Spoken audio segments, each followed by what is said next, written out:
She's the only way. Can't be a dream. Oh, wish I could see. Oh, can it really be? Oh, be my queen, Dominique.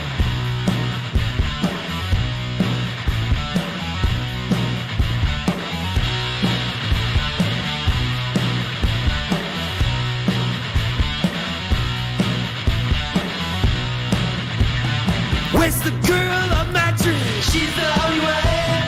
Breaks the world, cannot think. She's the only way. Eyes of pearl on my knees. She's the only way. Can't be a dream. Oh, wish I could see. Oh, can it really be?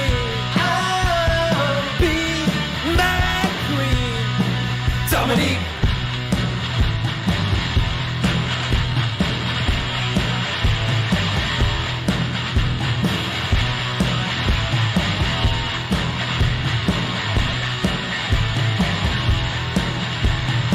It's dark down there.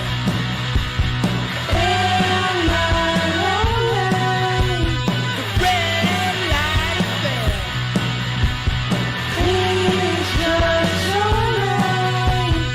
Cannot come back.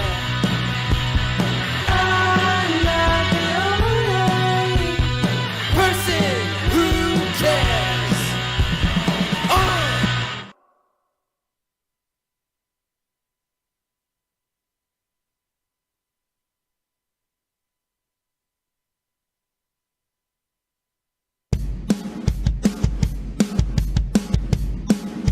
One, two, three.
11:11. Make a wish. Kill your brain. Drive me insane.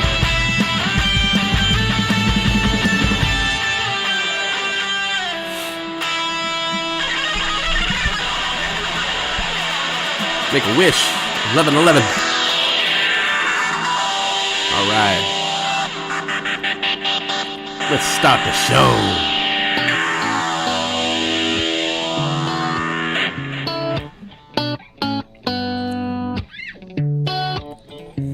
In the summer, lighting up, she's smoking trees. Only daughter of a man she hasn't seen. And there's no real one emotion, she can't say what she needs. First second she hates you, then she's horny. Baby, stay with me please. She can't imagine staying a night here by herself. Lord of mercy, Lot of mercy. cause all the guys, they go through hell. Taking your phone, she'll hope to moan and then put back on your shelf. But fuck it, she's crazy. Good morning, everybody. I love it and I want her myself. Same as hard. Good morning, everyone. Good morning, everyone. Good morning. Trying to hype myself up. Tired. With the feet, with the fall, got your ear to the phone, but your man won't call. I have a Superman pose with a brand new cape. Brand new cape. My hair's all fucked up. I'm on my way, wait. I'm on my way, wait. I'm on my way, wait. Wait a second. So those first songs we were listening to Red Ray earlier. A little Red Ray. Shout out. What do you think about these? You said you got some big surprise. I think that I like this. Taking my time, you got my eyes. I beg you for more. I hear my door close, damn, she just lied. This girl is a tease, I mean with ease. She makes me want her and die. She said, Good morning, riders. Good morning, Dr. GTI. pay the price, thinking you own. What's up, Mitchell Wayne? D Grade, Old Raven Farm. Be gone, I Fourth. hear the song take What's up, Red Ray? Red Ray in the house. What's up, man? Appreciate the shout out. girl when you're bad. Same was hard. Girl, when you're bad. Mitchell Wayne, thank you for posting the link in the Telegram. Appreciate it.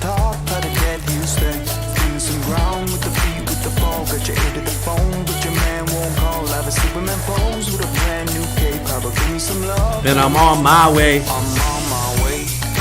Wait. Hey, wait.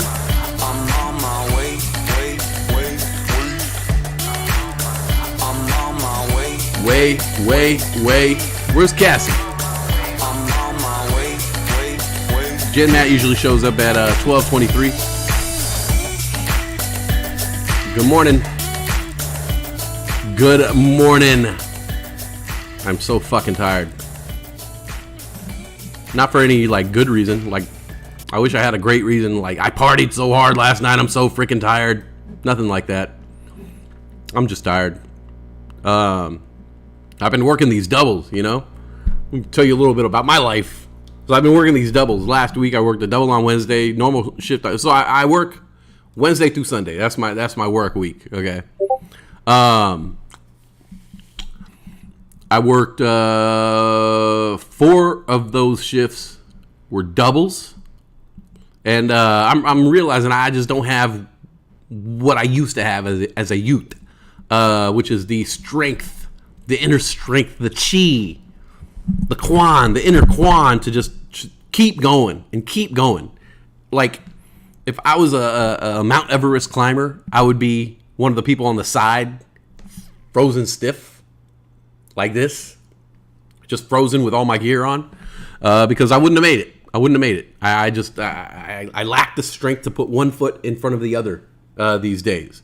On top of that, I got wicked allergies, and they've just been killing me lately. What's up? Jason G in the house. Good old onesie Westy. Funny thing about the onesie, I get home the other night, Saturday night, late. I probably got home at like 11 o'clock on Saturday. Got to be back at work at 6 o'clock. Get home at 11 o'clock on Saturday, and I do rounds in the apartment. Okay, I'm the I'm the bouncer. I'm the bodyguard around these parts. I'm the security guard. I've noticed. I live with my sister, and I live with my girlfriend. We're both young women, and you think they would have a more of what's that word I'm looking for? What's the word you're looking for? They would have more of a sense of security, self-security. You know, they would have this paranoia to them, being young women in an apartment and all, to lock doors. They don't lock the doors. My sister never locks the door. She comes home from work at night and just walks right into the house and is just like, hey, I'm here, people, look at me, you know. So she never locks the door behind her. And so it's always my job at the end of the night when everybody's tucked away in bed, I make the rounds. Not like it's much of a round. You know, I walk into the living room, I check if the patio door is locked, and then I go make sure the front door is locked, and then I can go to bed. I do it every single night. Every single night I do that. And I live with Gizmo. Jason Gregory, Gizmo died, buddy. That was episode 15 or 16 or something like that. Yeah, Gizmo passed away on April 7th, 2022. April 7th, 2022. But I still got the spirit of Gizmo, you know. I got his ashes in a box up here. Got a little painting of him. Got his paw print. You know, I got my little shrine to Gizmo up there. That's the paw print right there. I got a little painting of him. Next to that, I got the ashes. I got his favorite toy up there, his tennis ball. Yeah, Jason, you missed that one. It was a nice tribute, but it was sad. But so I get home on Saturday, and I'm going to lock up, as I always do. And I go and lock the patio door and go into the kitchen. And then as I'm walking into the kitchen and I'm about to go lock the front door and then go take a shower and then go to bed. That's going to be it for me. As I'm walking to go take a shower, I pass by the kitchen and I see empty wine bottles and the remnants of what looked like a mini party happening, you know? So I realize, you know, kind of in my detective brain, I'm like, okay, the girls must have been here. You know, I've been gone all night. The girls must have been hanging out, drinking. But I see my sister's door is open. I'm like, okay. I look in her room. She's not in her bed. It's 11 o'clock at night. My sister goes to bed pretty early. I see the empty wine bottles. They weren't there before, so they must have drank. Look in my room. My girlfriend's sound asleep, like way asleep. It's funny. She sleeps like she'll fall asleep on her stomach with the phone right here and her vape pen in her hand, and she just falls asleep like that. Like she falls asleep vaping and reading books on her Kindle. Hilarious. So before I jump into the shower, my detective brain tells me one thing real quick. He says, wait a minute. Just check to see if your sister's not on the patio. I know it would be weird for her to be on the patio at 11 o'clock at night, in the middle of the night, but just check. Because it doesn't make sense that there'd be empty wine bottles and she wouldn't be in her room. She wouldn't have left. It's not like she went to the gym. The spa's already closed. The jacuzzi's already closed. So I go and I look on the patio. In the corner of the patio, we have this little round, I don't know. What is that, a papasan or some shit? I don't know. It's like a round little bed couch thing that we have on the patio.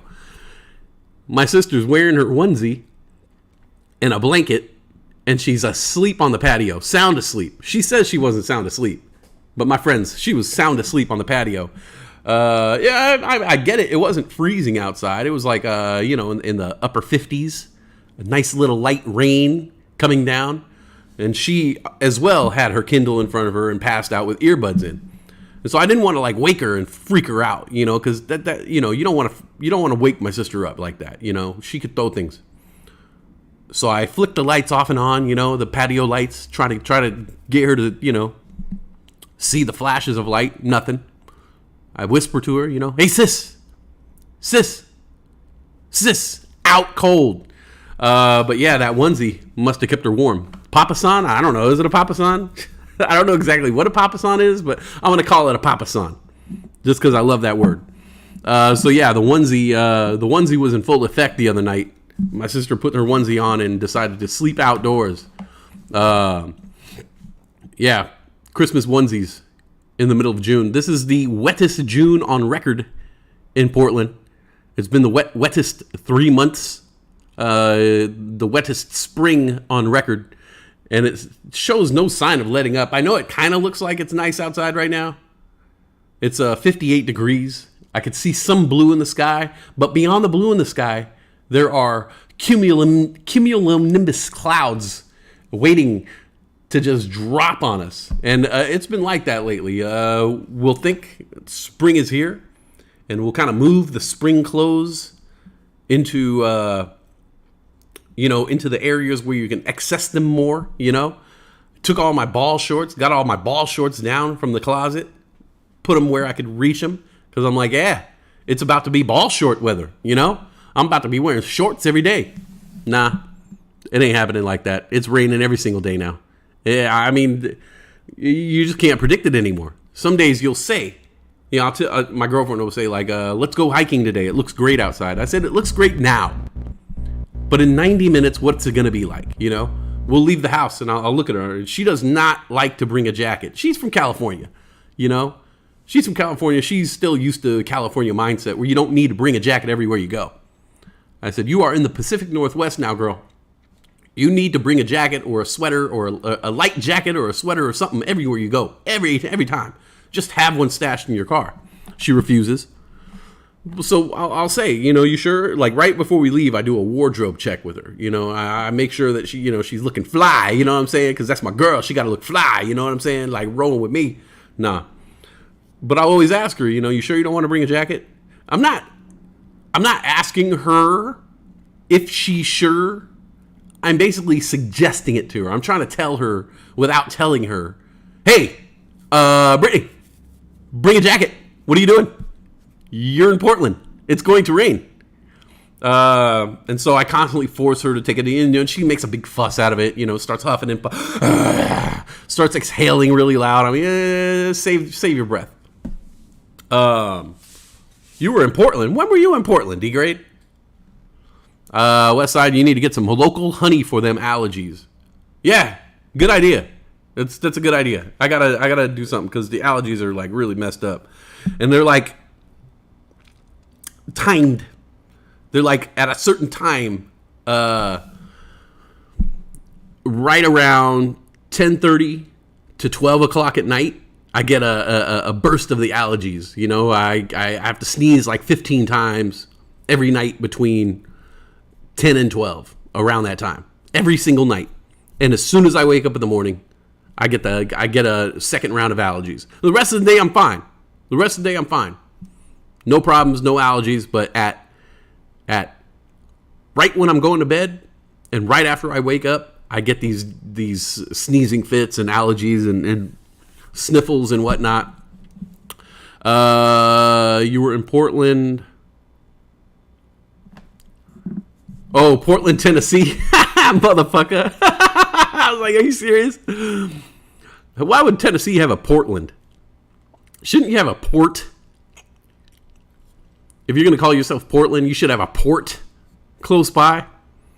My allergies stop when I start eating local honey. All right. I'll get me some local honey then. I know a great place that has local honey. They got the flavored little tubes, those little straws full of honey, and you crack them open and eat them. They do that.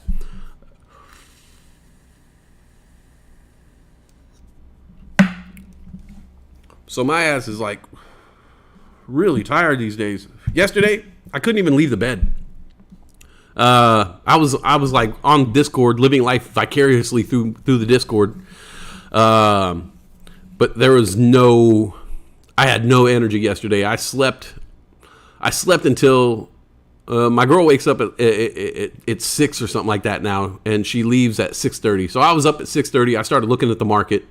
AERC and Redbox were going nuts yesterday, which was against what I had predicted, because I had predicted huge drops in AERC and Redbox. So that in the morning, I was just like, well, there goes my prediction. Well, I guess I was a day. I guess I was a day early because AERC and Redbox both dumped hard today. If you didn't notice, Redbox down 30% and AERC dropped 14%. I said it was going to drop 15%. So come on, give you a little credit there. Another one that dumped pretty hard, IMPP was dumping pretty hard, down 19.5%, and EFOI, Energy Focus Incorporated, dumping 17.55%. What was surprising was the rise in AMC and GameStop. I did not see that coming. Not so much. I mean, GameStop up 7.5%, AMC up 3.3%. Not a whole lot, but they're not dipping like the rest of the market. So that was nice to see. I just turned off my stream. I'm tired of fucking with the internet. Oh, were you streaming right now, D-Grade? My bad. I didn't mean to, what's that? I didn't mean to, compete with you.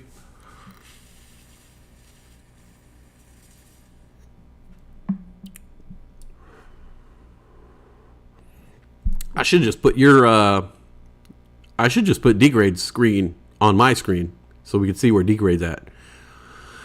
So yeah, I've just been fucking dog ass tired. Yesterday, like I said, I didn't work. I finally managed to climb out of bed at like 1, eat something, went back to bed, and then I got out of bed at like 2:30. Finally, took a shower at 2:30. Yeah, it was my body. It's just my body. I'm just so tired. I'm just so worn out. 2 days, I thought, oh, okay, Monday and Tuesday, I'll wake up early Monday morning. I'll start streaming. I'll work on the stream all day long. Tuesday, I'll do another stream, and I'll work on the stream all day long. I have no energy. Work's just killing me. But this week is a little bit lighter. I only worked 2 doubles this week instead of 4.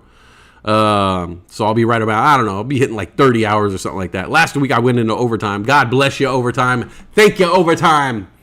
I'm just trying to get that time and a half, buddy,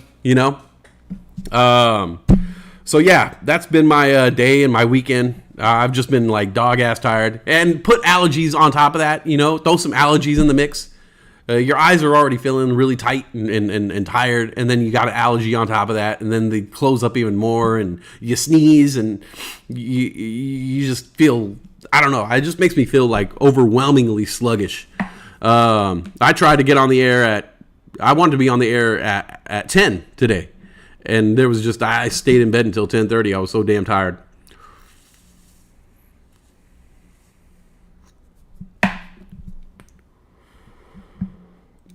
So maybe some of this juice will work right here.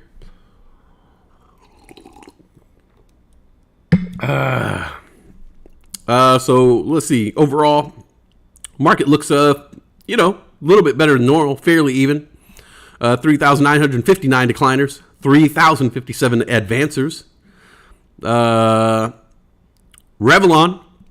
I was talking about Revlon last week about how there's no way it's going to stay at the lows forever. It hit an all-time low, 52-week low of $1.09. Oh, $1.08. Sorry, Revlon REV hit $1.08 last trading session. It is up 49% right now at 174. High of the day on that one, 315. Holy shit. So yeah, Revlon went from about $1.30 to $3.15. Called it. I said you can't keep a company like Revlon down, even if they're in the face of bankruptcy and all that shit. Somebody's gonna buy that company, buy that name. You know what I'm saying? Name brands are everything. Maybe she's born with it. Maybe it's Revlon. I don't know. Warriors got a nice little win yesterday. I don't know if you guys are watching the Warrior game. I know Dr. GTI, Warrior fan. Gen Matt, Warrior fan. We're Bay Area people. Well, I once resided in the Bay Area.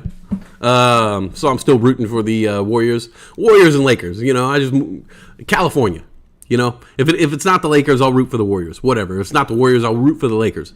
So the Warriors are up 3-2 now on the Boston Celtics. We got another game in a couple days here. I believe that one's going back to Boston. So hopefully they just close out this series and, so I won't be so stressed out about these goddamn Warriors. But it was a good-looking game, man, for the Young Bucks. The Young Bucks stepping up. Wiggins. I like this kid, Wiggins. Steph didn't do that good. First time he has not hit a three-point in a game since the first time he hasn't hit a three-pointer in something like 200 and something games. And he hasn't missed a three-pointer in the finals since, I want to say it was 2018. So the guy has been on a roll for years now, and he didn't hit a three-pointer the other night. I was very shocked. Watched that a little bit last night. Like literally, I watched like two quarters of it and fell asleep. I couldn't even hang. Let's see. Top losers in the stock market today. Redbox, second on the list, down 29%. Most active stocks in the market, IMPP, number one right there, at 62 cents, still down 20%. Revlon, second place, 103.63 million shares traded, up 41%. Following up the list, NEO, AMD, and Ford, some of the names we see all the time on that most active list. But IMPP and REV, man, this is the time to get in. This is the time to buy some IMPP. I'm telling you, man. I keep talking about this stock. I don't know if anybody's listening. It started the day up there at 86 cents, down to 62 cents right now. And with the gas prices the way they are, energy stocks like that, they're going to be bouncing back. What's up, Kareem? Hey.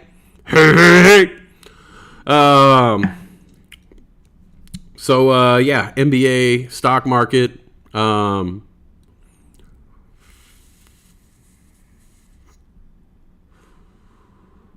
It's Pride Month. I don't know a whole lot about Pride Month. It kind of snuck up on me.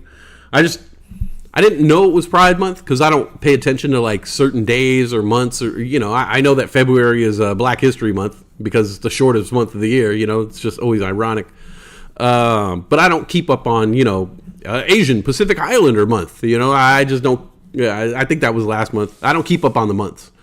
So Pride Month just kind of crept up on me, but I realized that everything around me was gay. Every show had a rainbow on it. Everything that they were pushing me on Netflix had a rainbow flag and a Pride logo on it or something like that. And I was just like, wow, what's up with all the gay programming all of a sudden? Like, why is it? Oh, and then I realized it was Pride Month. Okay.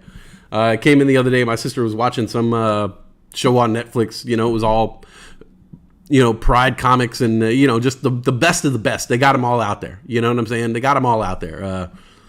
Rosie, Wanda Sykes, all the most famous, Margaret Cho. I don't know. Is she? I don't know. I can't tell.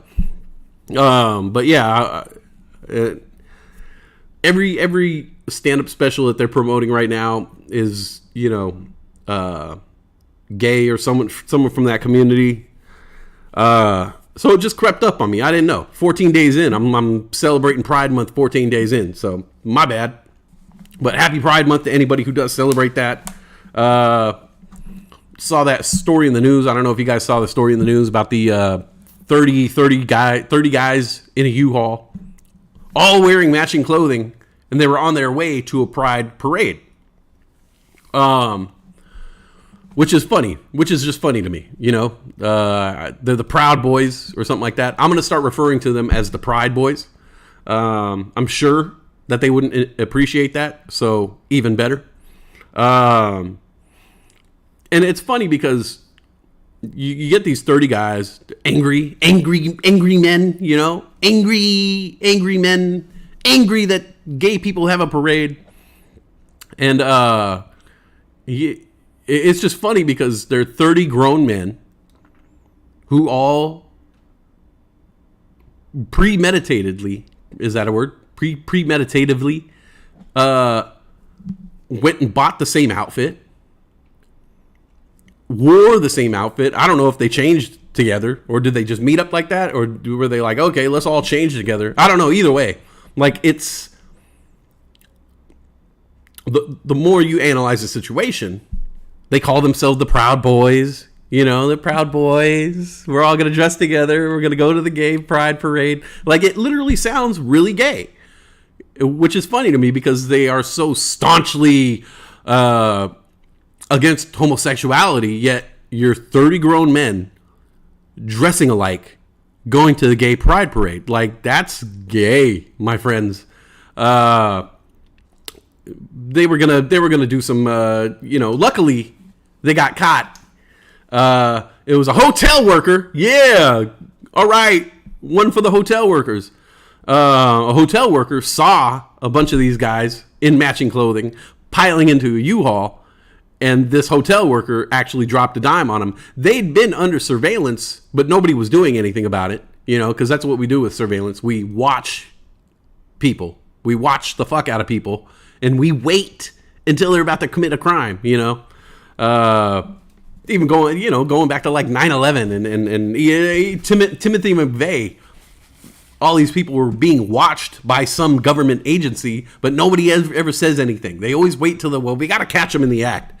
But the second he blows up that building, we're going to be right on top of him, and we're going to get him with, possessing manure, or, it's just like, it blows my mind.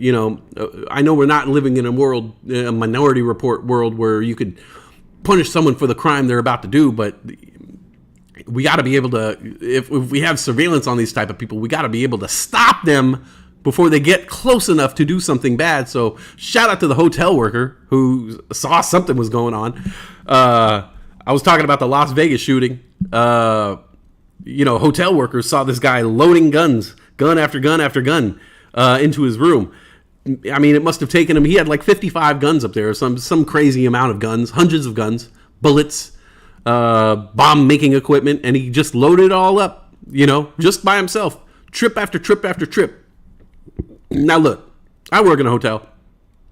If I see someone, put shit on the luggage cart and go up, I take notice. I'm right there by the lobby. If I see that same person making 20 trips with a luggage cart, red flags are going to be raised. I'm going to be like, what the fuck is this guy doing over there? You know what I'm saying? He's by himself and he's making 20 trips. How long is he staying? 6 days? That's not enough. No, that's not enough time. If you were to tell me he's going to stay here for 6 months, it's okay. He could bring all that shit in. But he's here for 6 days and he's loading that much luggage. There's something wrong. Drop a dime on that motherfucker. All right?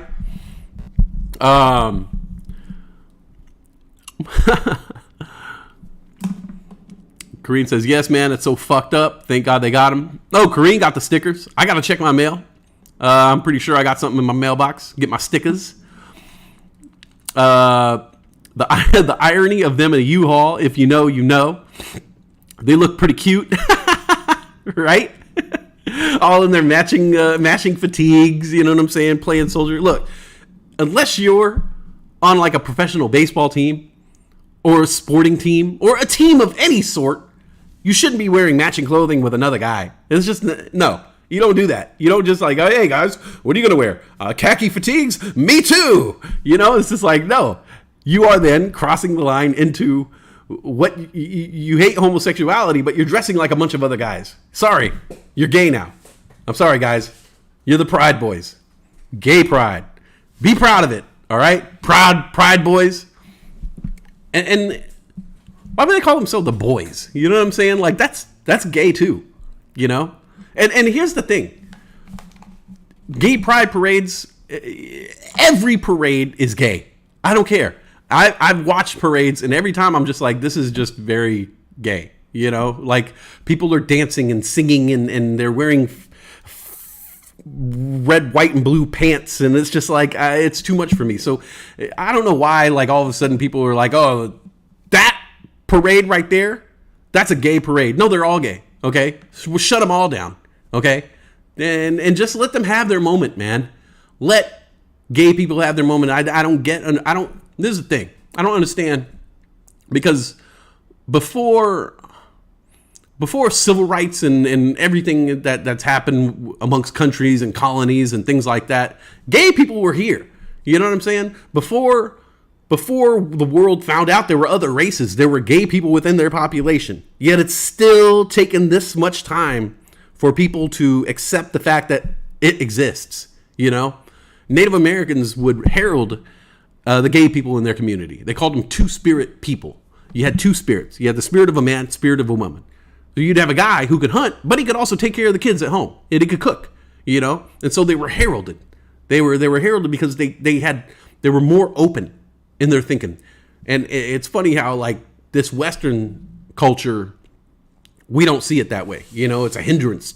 It's a hindrance to us. And I always listen to their argument. Like, what's the argument? Why don't you want to let them be them? You know? And it's always that they're pushing homosexuality on us. They're pushing it on us. I don't want to see it in our face. Well, there's a lot of things that we do as heterosexuals and men that the rest of the world doesn't want to see, but we make them see it anyway. You know what I'm saying? Turn the channel, close your eyes, walk away if it's that big of a deal to you. If you can't handle seeing two women kiss. Well, actually, I could handle that. But if you can't handle two men walking down the street holding hands, which, if you go to like India, men, grown-ass men, straight men will walk down the street holding hands. It's a sign of friendship out there, you know? It's just all the way our preconceived notion of what's gay and what's, you know, it's just this homophobic society that we live in, that we can't, you know, men can't touch another man. You can't hold another man's hand. Look, I love holding man's hands, all right? They're so strong and I feel so safe, you know? My buddy Pete walks me down the street. It's just a really weird way of thinking. And it just always brings me back to, because I always listen to the arguments, and it just brings me back to, I really feel that these staunchly, you know, anti-homosexual guys are just really hiding something within themselves. Because if you weren't, you wouldn't care. You just wouldn't care. You know? If it wasn't, it shouldn't bother you that much that two men want to get married. It shouldn't. It just shouldn't. Unless there's something inside of you that is scared by that notion. And that's the thing I always see, is this fear that, you know, it's going to be too much on TV. Now there's gay cartoon characters, you know, they're pushing it onto our kids. Well, raise your children, you know, in the way that if you feel like it's such a choice, you know, and you feel that they're going to see something on TV and then make the wrong choice, where's your parenting then? You're not good enough of a parent to prevent them from making this choice, you know? We all know now it's not a choice, you know? But the mindset of these pride boys is that it is a choice. Well, I guess teach your children the right way and see how well that works out. Okay, I'll tell you right now, everyone has a gay member of their family, whether you want to admit it or not. Someone in your family is gay. Okay, might be the person you least suspect, but they're out there, you know. And the best bet is to just let them be. Let them live their lives without fear. Let them live their lives without having to worry about being caught holding someone's hand or being caught cuddling on a couch with another guy, you know, or girl. And it just blows my mind still that we're still dealing with this problem. Not a problem. The problem is within the homophobia. But human beings have been around for, you know, what, 100,000 years, maybe 200,000 years, something like that, you know. Homosexuality has been around that whole entire time. This is not a new concept. This is not something that was just made up, you know, with the media. It's been around forever. Powerful men in powerful situations have been homosexuals, and they've gotten shit done. All right. One of my favorite people is David Geffen. If you know anything about David Geffen, he's amazing music mogul, record producer, and very gay man, you know. Gay people have created some of the greatest things on earth, you know, and a lot of them, they weren't allowed to live their lives while during their peaks, during their primes, you know. And I always imagine, like, what could have some of these people made What kind of more could have they made? What beautiful art could they have made if they were more free? You know, we see what they've done hiding in the closet. But what if they were free to live openly and out? What more could they have done for society? We have to let people just be. There's a line, of course, you know, it's like, I've heard people argue, well, what if I like, what if I like hurting animals? You know, should that be okay? No, obviously, you know, like hurting animals and children, you know, there's a line to be drawn there where you say, okay, that's not a lifestyle. That's just being a terrible human being, you know, but finding love, like it's all about love. You're finding love in someone who's the same sex as you. But you found love. You know what I'm saying? Like that should be the number one priority for everybody, is to help people find love. And we're sitting here, not we, but you know, we got people like the Pride Boys who want to shut it down. They want to take a U-Haul into a gay pride parade while they're dressed like each other, and they want to bludgeon people. They got, you know, guns and clubs, and they just want to go over there and fuck up the party by hitting people. It's like, you know, who did this to you? You know, what went wrong in your life? How were you raised to where you think that's okay? Or how afraid are you of your own homosexuality that you just have to hurt others? You know, it just blows my mind. The whole thing, the whole thing just blew my mind when I heard about that story. And yeah, they're in a bunch of fucking U-Hauls, you know, like, why is that okay? A bunch of white guys traveling across state lines in a U-Haul, it's all good. You're Pride Boys. But you get a bunch of brown people traveling in a U-Haul, you know, across state lines, and they're immigrants. That's fucked up, man. This is double standard, and I'm sick of it. I'm sick of double standards. Old Raven Farm said they had spears and shields that are going to go 300 on the parade. Mitchell Wayne got the Old Raven Farm stickers. I know my stickers are in the mailbox. I can feel it. I know the stickers are in the mailbox. I can't wait to get them. I give my keys to my girlfriend in the morning so she can get into the building. But then every time I do it, I realize that forces me to stay inside my apartment because I can't leave now because she has my keys. I can't get back into the building. I could leave and like leave my door unlocked and buzz myself up through my phone. And I don't like two-step processes. I like one-step processes. The original Christmas was gay, very gay. The original Christmas was gay. Hey, what's up, New? Oh, what's up, man? I want to hold your hand and skip up to see the Wizard of Oz. Old Raven Farm says, to hell with the Proud Boys. Yeah, well, that's why I said I'm calling them the Pride Boys now. Okay, they've earned that title. They are now the Pride Boys. All right, we're the Pride Boys. Well, let's wear matching outfits. Sachet, bitch. So who knows? Maybe I'll get some death threats. That'll spice my day up.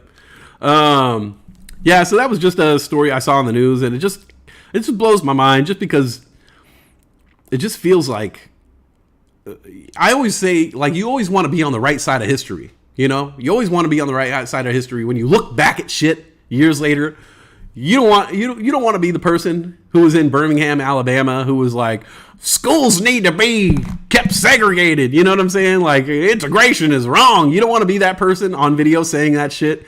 And then like you're 90 years old and somebody like brings out the video. They're like, Pa, is this you? You know what I'm saying? Like, is this you saying schools should not be integrated? Wow, this is actually you. Like, holy shit. Meet my wife. You know, my wife is a black woman. How about that? You know what I'm saying? Like, you don't want to be on the wrong side of history ever. And I feel like this is another one of those moments where there are so many people on the wrong side of history,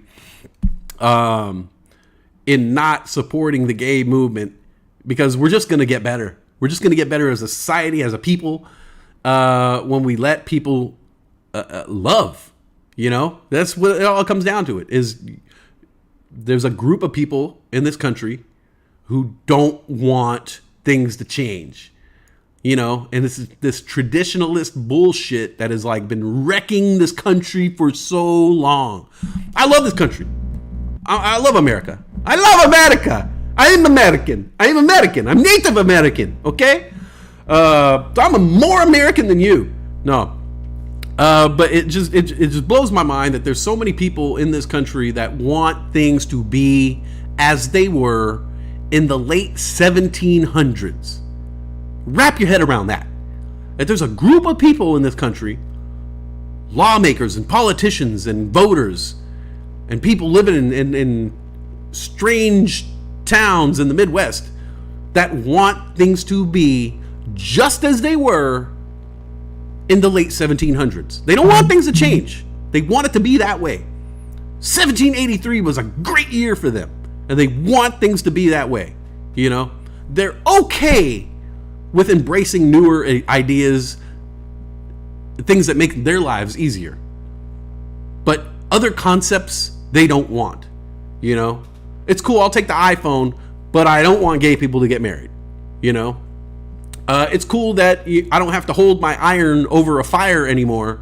I can just plug it in and iron my clothing, and it has a misty setting that wets the clothing. That's cool. That's a cool invention. But I don't think black people should marry white people. You know what I'm saying? Like, it's this weird concept. They embrace some things and they don't want to embrace other notions or ideas or concepts. And it's selfish. It's selfish, traditionalist bullshit. And I keep saying year after year, decade after decade, that these people are just going to die off. But they're creating new ones, you know, because you look at the Pride Boys, and they're not the 70-year-old man who was protesting in Alabama. You know, they are young men with fresh ideals on life. You know, they've been raised this way, and now they're just locked in it. And they're going to raise some other kids that way, and it's just going to keep perpetuating. Of course, the pool of idiots is getting smaller, which is good. But I look at the timeline, and I'm like, how long is it really going to be before this just evaporates from culture, evaporates from society, where we're not going to have these traditionalist assholes around anymore? 1803 was a great year. We should go back to the way 1803 was. You know, like they want these old, decrepit ideals. They think that the Constitution was written and that's it. They don't believe in amendments. They don't believe in changing, you know. But that's what's going to make us great as a country, is being progressive. Being progressive. Guess what? If we want to be stuck in the 1800s, your worst fears will come alive.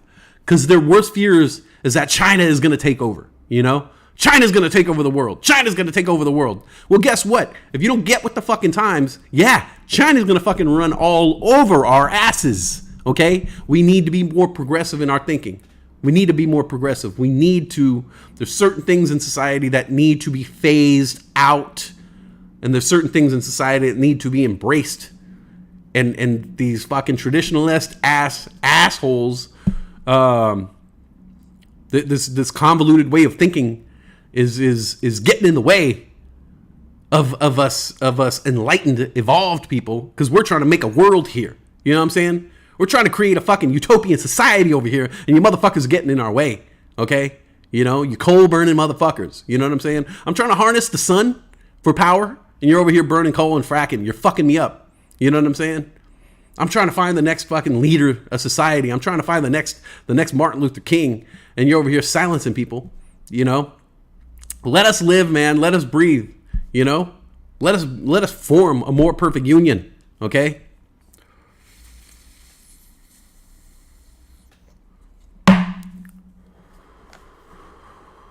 West is tired.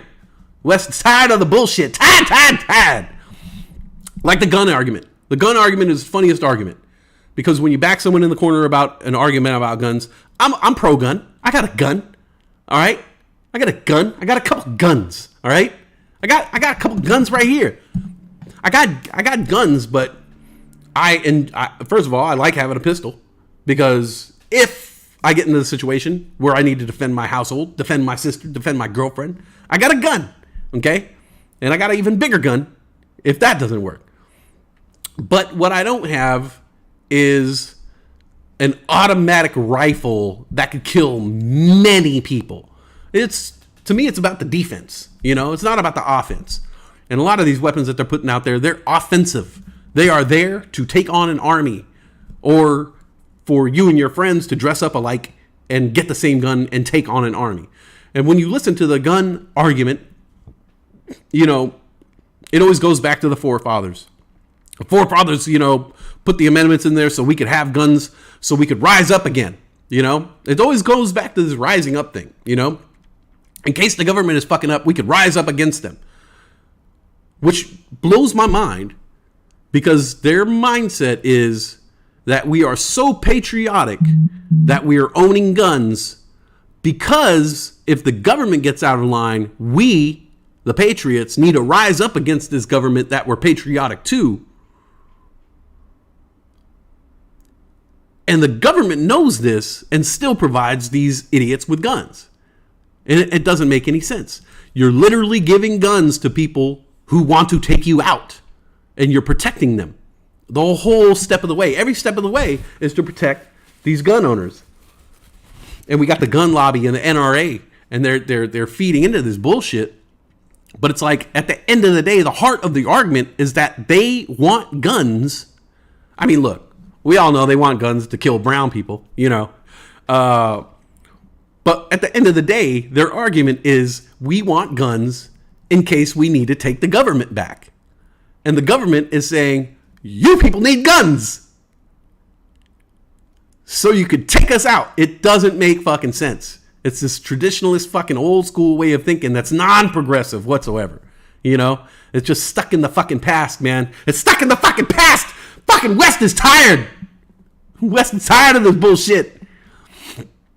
For people who didn't know, the original Christmas came from Rome, which was very gay. It was a holiday where men gave each other gifts and had a lot of butt sex. Maybe it came from Greece.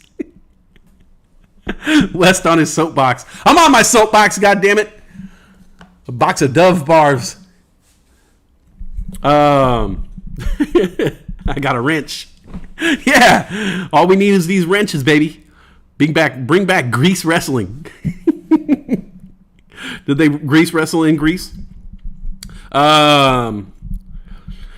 Yeah. So yeah, that's me on my soapbox. That's what happens when I read the news. That's what happens when I read news stories, and I just fucking go off. But it's just my thoughts. I just want people. Not only do I want people to leave other people alone.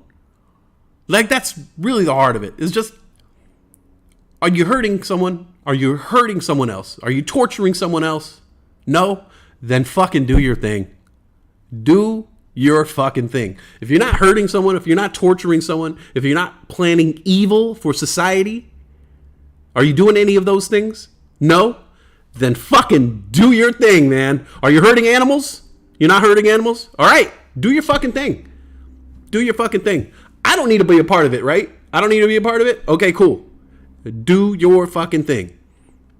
And I just want people to leave other people alone, because I feel once people start leaving other people alone, eventually, they'll start leaving me alone. And that's what I want. I just want to be fucking left alone, I don't want to be fucked with anymore. Okay? Don't read the news. Yeah. What's the other news story that I read? The Marilyn Monroe dress that Marilyn Monroe wore when she sang Happy Birthday to JFK, another great man who was taken from us. George Carlin has this joke. He says, he has a stand-up where he's talking about all the evil things that men do, And he says, war and genocide. We're the only species on Earth that commits genocide. We're the only species on Earth that murders, and kills for gain. Social, political, or monetary gain. We're the only animal that kills other animals for that. Other animals they kill either to move up in their mating reasons. They want to be the alpha. They want to be the one that continues on the species, so they kill the other males. Or food. That's it. That's the reason why animals kill each other. We have a whole list of reasons why we kill each other. And one of them was assassination. And George Carlin says, look at the people we assassinate, though. Robert Kennedy, John Kennedy, John Lennon, Martin Luther King, Malcolm X. He says the people that we kill, you got to take a look at the people that we assassinate. It's always someone who says, get along, live together, love each other, live in peace. Boom. Then they get killed, you know?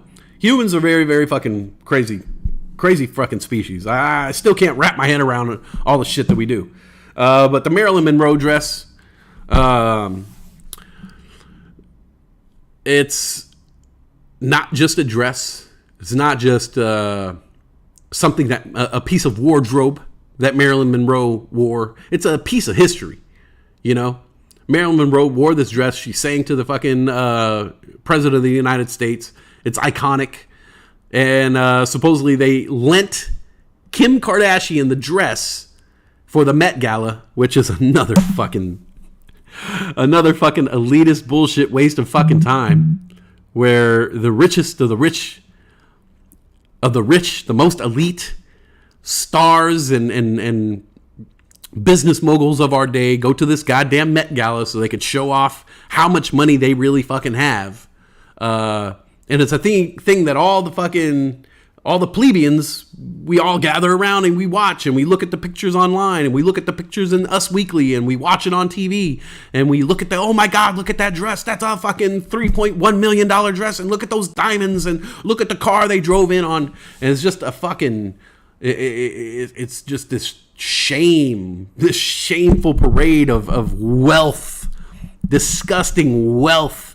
And this is how wealthy these people are, is that Kim Kardashian can request something that's in the National Archives, a dress that was Marilyn Monroe's that she wore, that she sang happy birthday to a president that was assassinated, and she could just request that dress.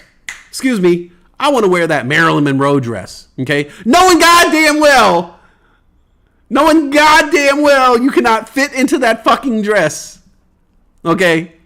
Knowing goddamn well you can't fit into that goddamn dress, Kim K. Okay? That booty is way too big. We all know it. We all saw it. When they said she was gonna wear the dress, I was like, how? How? They're gonna put elastic on it? Okay? Because here's something about Marilyn Monroe. Okay, she might have not been the smallest girl on earth. You know what I'm saying? She was a very natural, voluptuous, buxom woman in her day. But it was all natural. You know what I'm saying?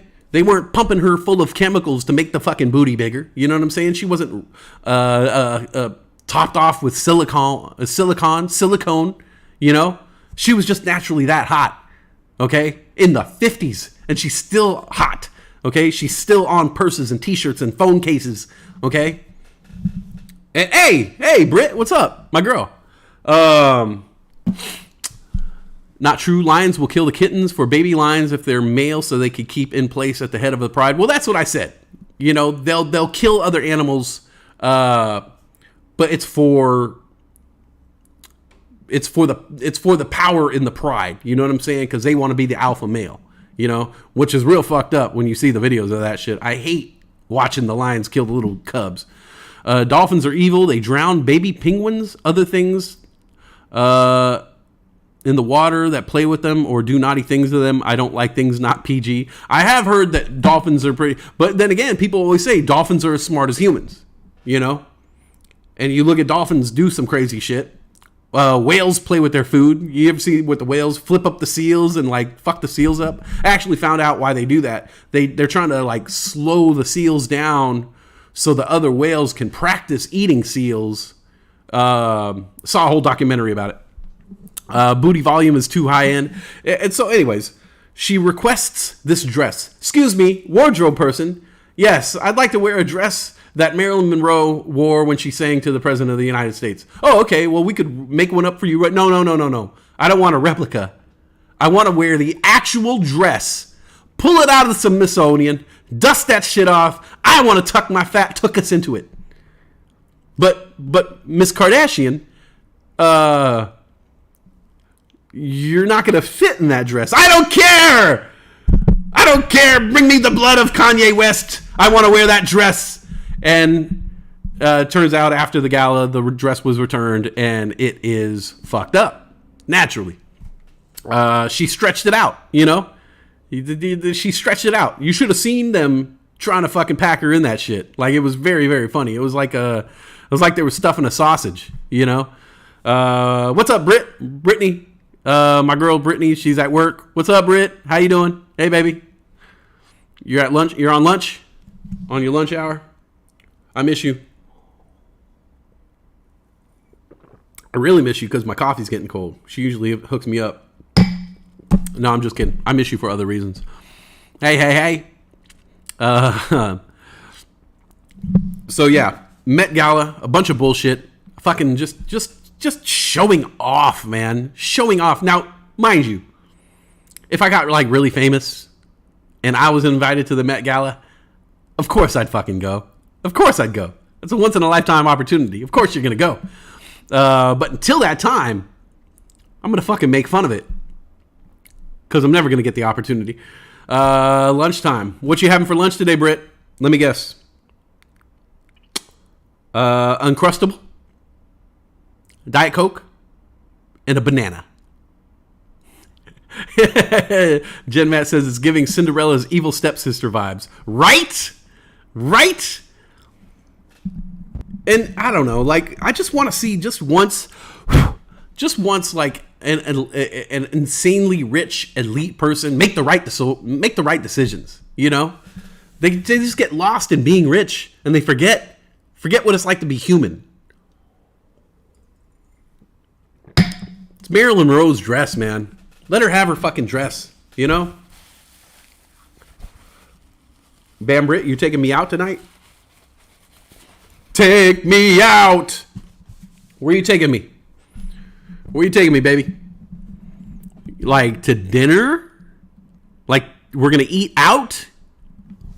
I eat out all the time. Hey-o. Diet Coke, muffins, and a banana. Oh, come on. I cannot get this woman to eat.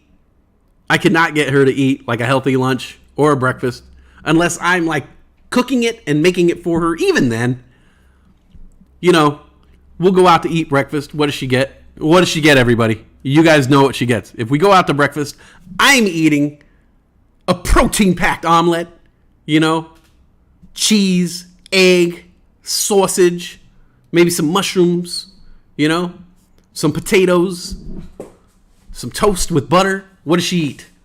What does she eat? Bread. Bread. How many of us have them? Always eats bread. Bread for every single meal. It drives me crazy because I'm just afraid that she's going to be malnutritioned, you know?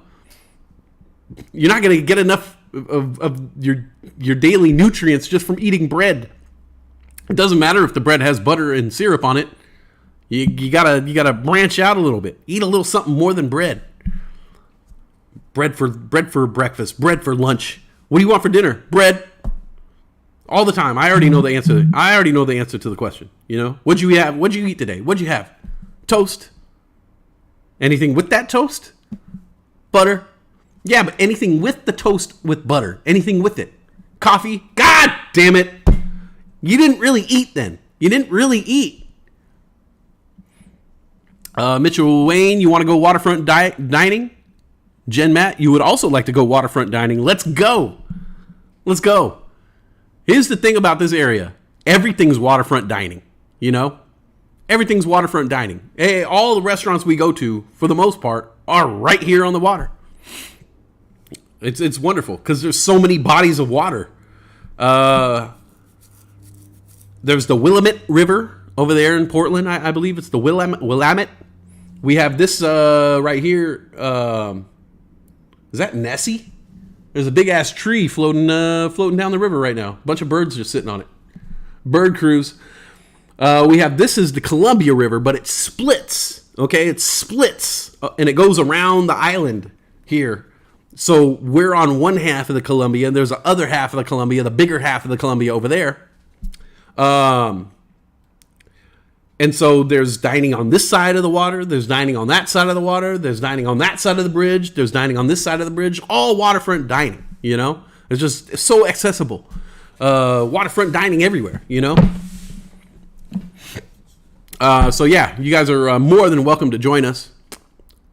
I'm just going to invite everybody. Everybody, come along. Let's go waterfront dining. What, did you get paid or something? Are we going out to eat? I got some cash. I gotta go by the bank after work, Britt. I gotta go by the bank. I want to deposit all that tip money that I got. Got my tips.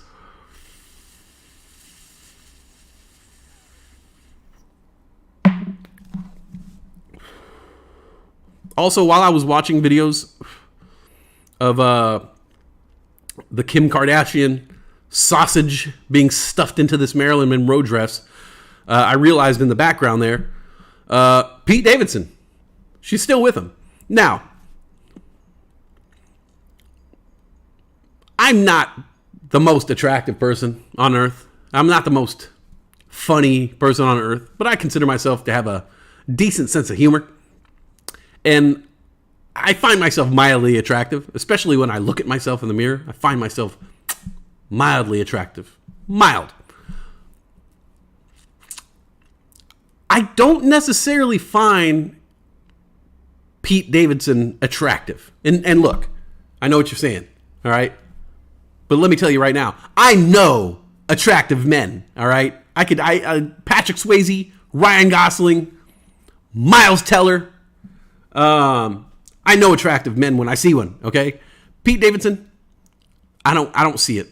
I don't see it. He looks like a young man, he looks like a college student aged young man who just is like stopped taking care of himself. You know, he looks like he does not smell good, and I guess he's funny, you know, but I don't know. I think he's funnier looking than his comedy actually gives off. You know, is that the right term? I just think, I don't know. I don't understand the clamor about Pete Davidson. Like before Pete Davidson was swinging his dick all over Hollywood, I never really heard women talk about Pete Davidson being the one. You never heard his name being brought up in conversations like, I can't wait till Pete Davidson is single. You know, you never heard, you know, the stars talking about Pete Davidson. And then it came out that he had like a, 11-inch cock. And then everybody's like, wow, I've never noticed before, but Pete Davidson is a very attractive young man. You know, it just all of a sudden came out. Jen Matt says, those people you had mentioned are classically attractive men. There's a difference. Okay, well, I like my men to be classically attractive. All right. Damn, Brett says, you're the most attractive to me. Oh, thank you, baby. Thank you. It's all about the NYC access. Maybe that's it. Maybe he's the man out there, you know? You date Pete, you get your foot in the door into all the bomb-ass NYC places, I guess. I don't know. I don't see it. Every time I see Pete Davidson with... And look, I don't actually find Kim Kardashian to be very attractive. I know. Controversial. I think she just has a massive tuchus. But I don't find her to be very attractive. I actually think she used to be attractive, but then she's done so much work on herself. You can't see the real person there anymore. But maybe it's a fame thing. You know, maybe once you get to a certain level of fame, you can't just see average people as attractive anymore. You have to find someone that's equally famous. You know what I'm saying? It has to look good on paper as well as in a photograph. Maybe that's it. I don't know. I don't get it. But yeah, Pete Davidson and Kim K still a thing, obviously. What was I going to talk about? By the way, I talked about this a little bit last week. I just want to let you guys know that SoFi, if anybody has SoFi, you could trade stocks on SoFi. It's not the greatest trading app, but you could trade stocks on SoFi. The bump up in price is similar to that of Robinhood. Like if you're going to buy a stock on SoFi, they add a little extra to it to make their little share right there. But I've made money on SoFi. I also lost a lot of money on SoFi. Coinbase. I think her dad is hot. Robert Kardashian is classically attractive. All right? Classically attractive. And he's got a brain. You talk about Robert Kardashian and not Her stepdad, right?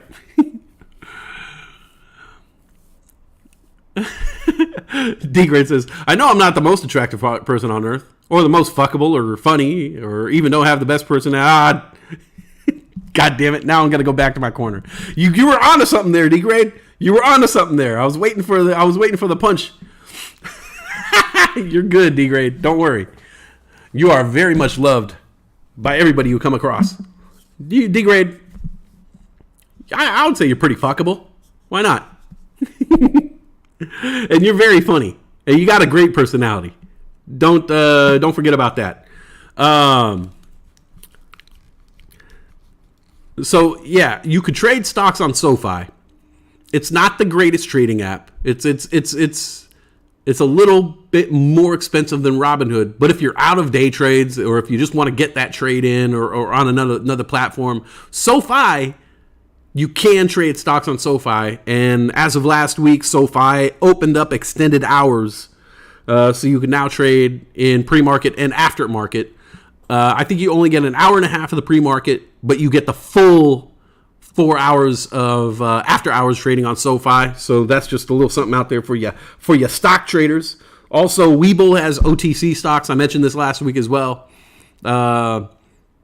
Whenever you see those stocks and somebody comes in and they're like, oh, you should be investing in ASOOB, you're like, whoa, why so many letters? It's an OTC stock, penny stocks, true penny stocks.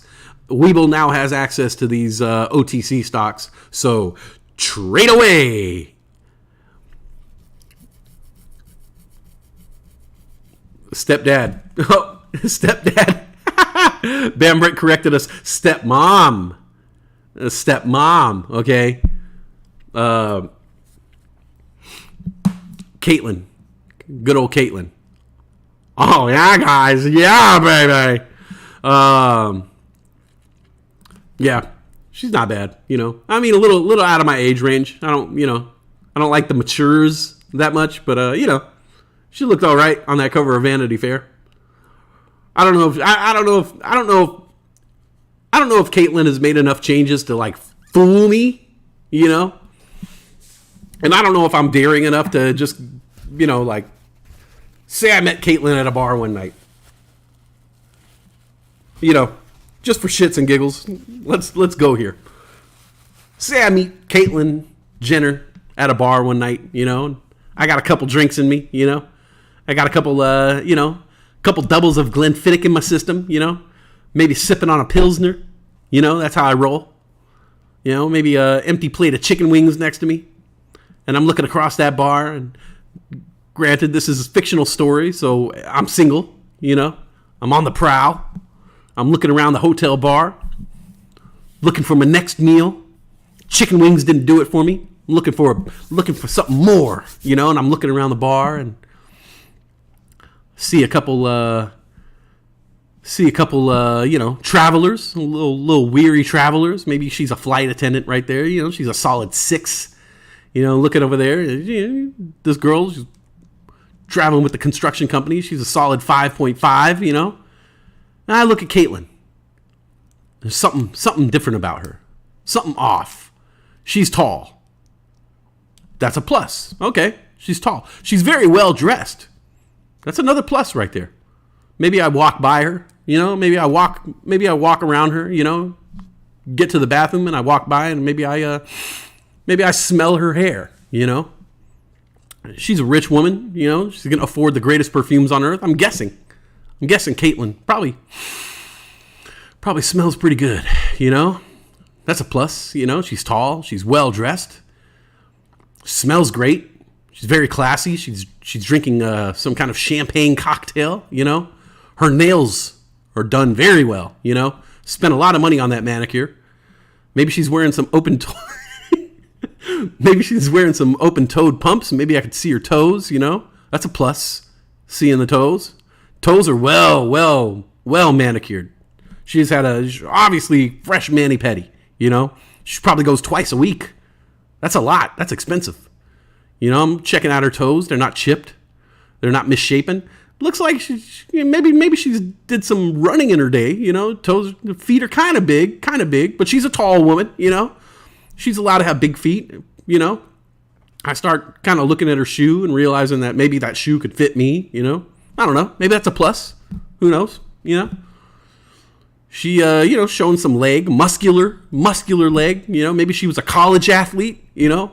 Maybe she was an Olympian at some point, you know, checking her out. She's, you know, face is all right, you know. The body's a solid 8. The face is, 5.5. You know, that's okay. There's more liquor. I'm at the bar. There's plenty of liquor. You know, we could bump those numbers up, you know. Bartender, I'll take another double of Glenfiddich, you know. Got to turn this 5.5 into a 6 somehow. Yes, thank you. I'll actually take another one of these beers too. Maybe we could bump this number up to a 6.5 or a 7, you know. Look at her across the bar, you know, maybe do my thing that I do. I do this little thing where I kind of just like have my hand like this, like I'm thinking, you know. Staring into the bottles, and then maybe I do this thing where I kind of look over and I go, you know, nice little sweet smile, little couple fingers wave, you know, hey, how's it going? You know, that's when now the conversation starts. She saw the smile. I flash a little smile, says, hey, you know, what's up? I'm available. Oh, okay. Got to look back. She's available. All right, let's go for this. Let's try a little something. Overhear her conversation, you know, trying to jump in on something here, you know, trying to hear, oh, they're talking about the 100-meter dash, hurdles. Oh, don't know anything about that. You know, what are you in town for? What are you in town for here, Portland? Oh, okay, nice. Photo shoot. You're a model. No shit. All right, yeah. I've done my share of modeling. A little joke. Throw a little joke out there, showing my sense of humor. Yeah, I've done my fair share of model. I'm actually a hand model. Yeah. I'd shake your hand, but, you know, these are the money makers. Oh, got a smile. Got a laugh out of her. I'm in there. All right. She got an empty seat next to her. I could always invite myself over there, you know. Maybe. Sorry, I'm having a tough time hearing you from all the way over here. You mind if I, yeah? All right. Boom, we're in there, baby. Now I'm sitting next to Caitlin. Here we go. Now I'm moving in for the kill, all right? Let's see. He likes them younger. D-Grade says, I'm a hard worker, damn it. There, I found something. Maybe a bit mature, but filthy goddamn rich. Gilfs are amazing. Van Britt says, laughing my ass off, he wouldn't go after a woman after eating chicken wings because his hands would be too greasy for him. You know, that's why I went to the bathroom. I had to wash off my hands and make sure there's no buffalo sauce under my fingernails. I like clean hands, all right? Like when I eat with one hand and the other hand is holding a napkin. And I eat like this the whole time. She knows it. Brittany knows it. That's why she loves me. Because I'm always clean, you know, very clean. But you're right, Britt. I wouldn't make my move until I went and washed my hands. But that's also part of the plan because I got to smell her. You know what I'm saying? I don't trust a woman that I can't smell. I gotta pick up some pheromones. I gotta pick up some scents. You know what I'm saying? I'm very, very, I'm like a carnivore, like an apex predator. You know, I gotta smell something in the air. You know. Old Raven Farm says, this guy's thought about this before. He dreamt about her last night. I dream about Caitlin all the time.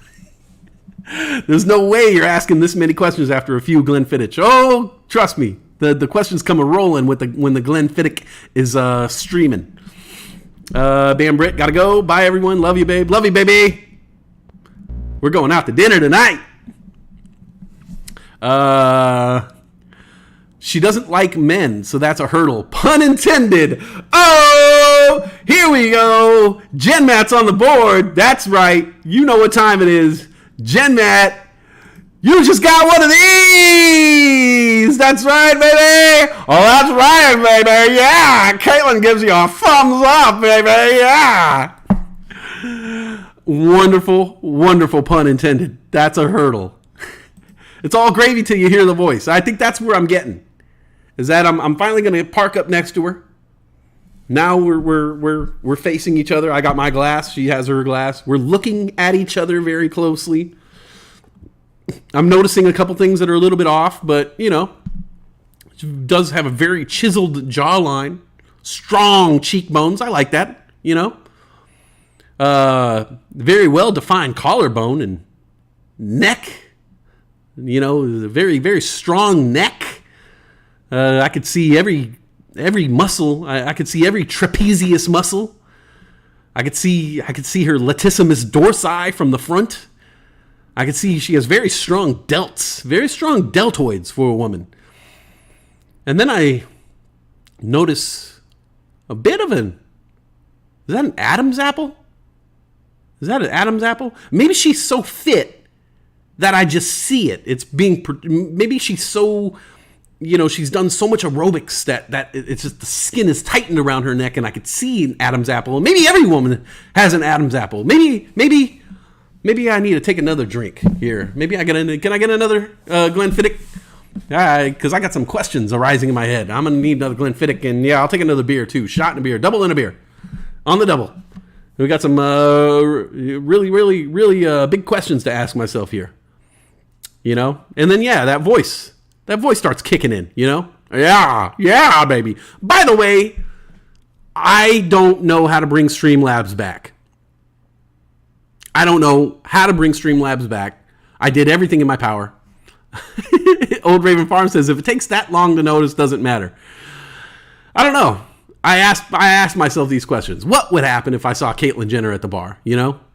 I think I would just want to, like, race her, you know? Be like, all right, you're an Olympian. I'm just a dude.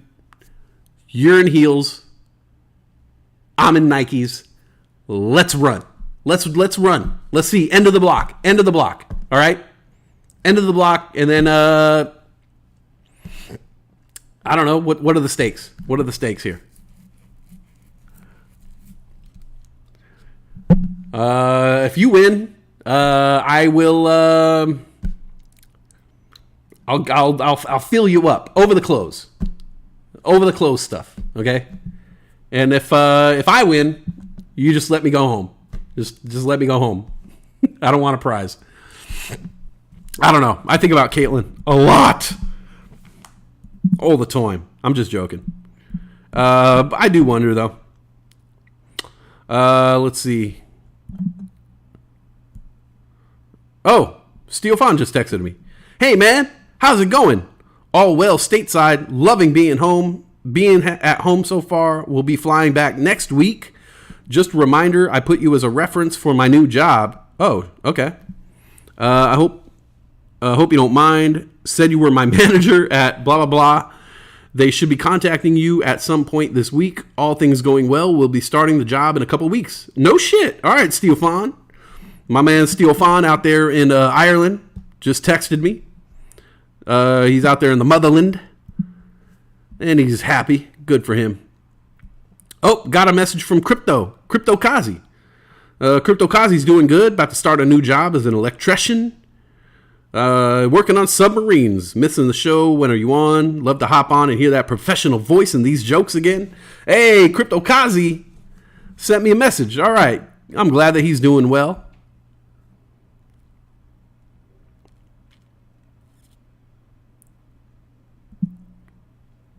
Good to know. All right. Steel Fawn's doing good.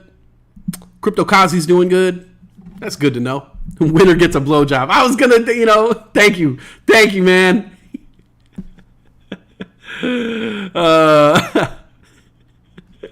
I didn't want to say it. Thanks for saying it for me. The only thing you should have to do is sign back into the website and go to chatbots and reset them. That's what I did. I signed back into the website. I exited out. I exited back in. You know, I turned them off. I turned them back on. I checked every single box. I don't know what is going on with fucking Streamlabs. I don't get it. Streamlabs just quit on me. Which, I don't know. Maybe that's a good thing. I don't know. Maybe it's time to just try a different OBS. Maybe that's it. Maybe this is Streamlabs telling me just move on with your life, whatever.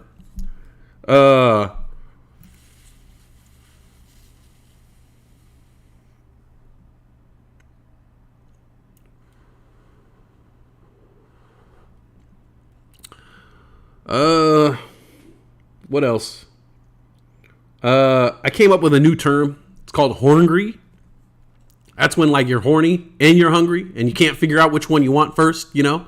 Do I want to eat first or then have sex? Or do I really want to have sex right now? Because now's the moment and then I'll eat later, you know? I don't like sex on a full stomach. So I usually pick the sex first. But then, you know, if you're nourished, if you're well nourished, you can probably like, you know, really go for it. So that's my new term. Sometimes I'm just feeling really horngry, you know? I use OBS Studio. I really don't like Streamlabs. No one likes Streamlabs. That's what I'm learning now. Streamlabs is like this #1 streaming software. No one fucking likes it. Now I know why.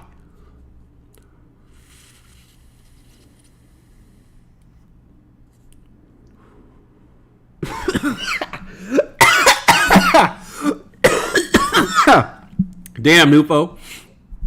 You hit the jackpot if you notice Adam's apple in the throat and in the lap. And be like, yeah, she has an Adam's apple in her lap. Hey! Oh, my goodness.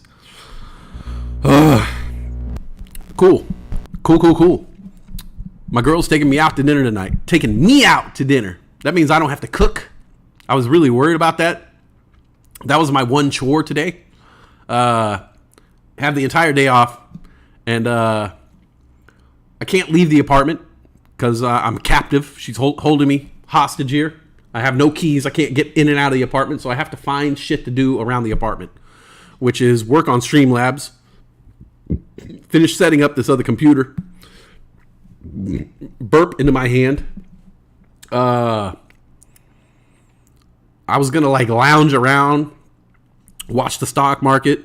And then my big chore today was going to be cook dinner. Cook dinner for, you know, cook a little something for Ayla, cook a little something for Britt, but we have nothing. We have no groceries whatsoever. So I was trying to like get creative, you know, with what we have. Okay, we have half a bag of tater tots. We got some pasta. I can make like a tater tot pasta type of thing. You know, we got some cheese. I got some sliced ham. I can slice up the ham and put it in the, you know what I'm saying? Like I'm literally like trying to make something out of nothing. So thank God, girl's taking me out to dinner. Stop halfway for a little snack.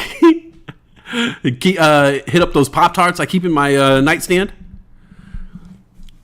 I don't like crumbs in bed though. I don't like crumbs, you know.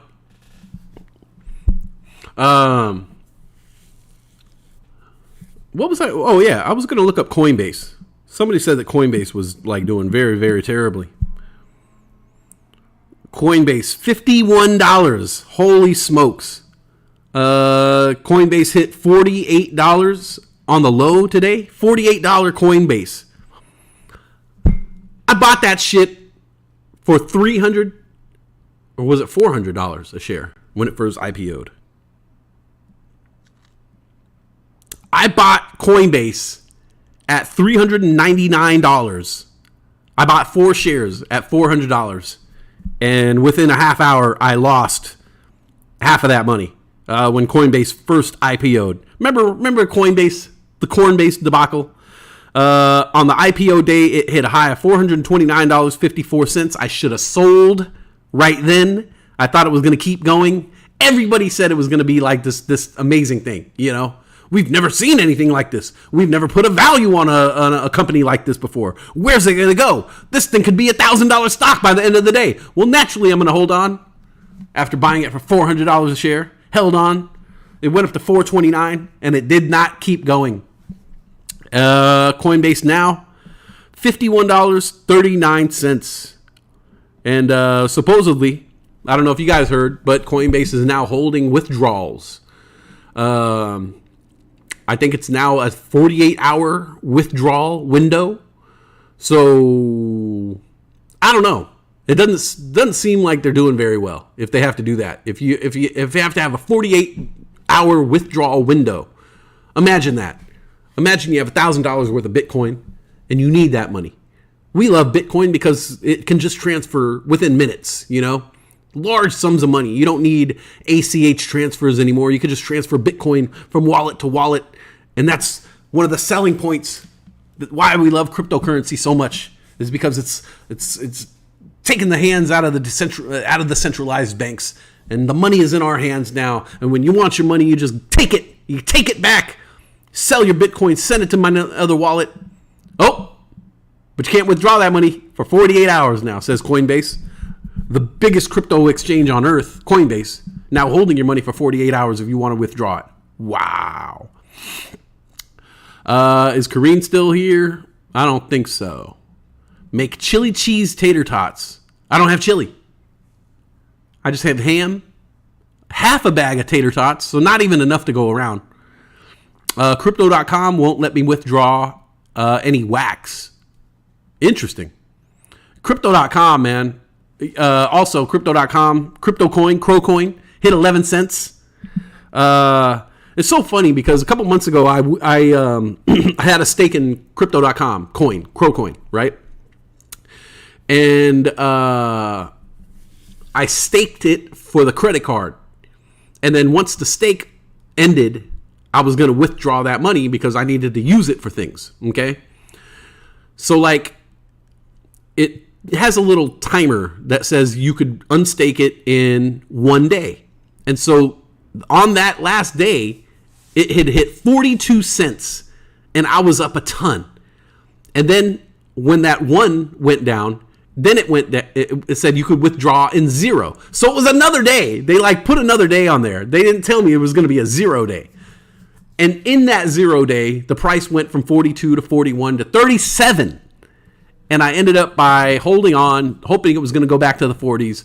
I ended up by selling all my Crowcoin for 38 cents. So within a 24-hour period, I lost a couple $100. I was so angry. Because I was like, if only they let me withdraw 1 day earlier. Now, I am so happy that I withdrew that money because I would have lost everything. Crowcoin at 11 cents this weekend. Crypto just fucking shit in the bed. You guys probably know what I'm talking about. Let's look at some of the crypto prices real quick. Once again, I will say that Mana is manning up, so to speak. Mana is like one of those that is just not dying. As bad as the crashes get, Mana is not dipping like the rest of the cryptocurrencies. I'm still waiting for Mana to hit like 50 cents again. It's just not happening. The low it hit the other day, 79 cents. It's at 80 cents right now, which it just seems like that's the new low for Mana. Mana's not dipping below 79 cents. It's pretty solid as a cryptocurrency. Bitcoin having a really rough one. Bitcoin hitting $20,000, not sinking below $20,000, but I don't know. We've been talking about, will crypto go below 20? Will Bitcoin go below 20? What's going to happen first? Bitcoin below 20,000 or back to 45? I've been in the fucking camp where I'm like, back to 45. There's no fucking way it's ever going to go below 20.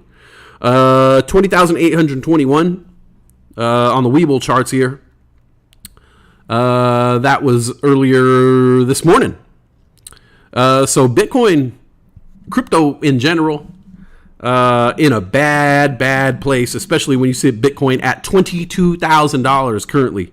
Bitcoin at $22,000, 237, trying to find its way up. Ethereum, let me see, bring up Ethereum right quick. Let's see, Ethereum hit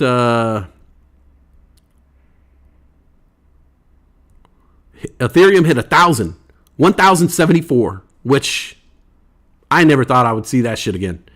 So Ethereum right there, about to break below the $1,000 mark.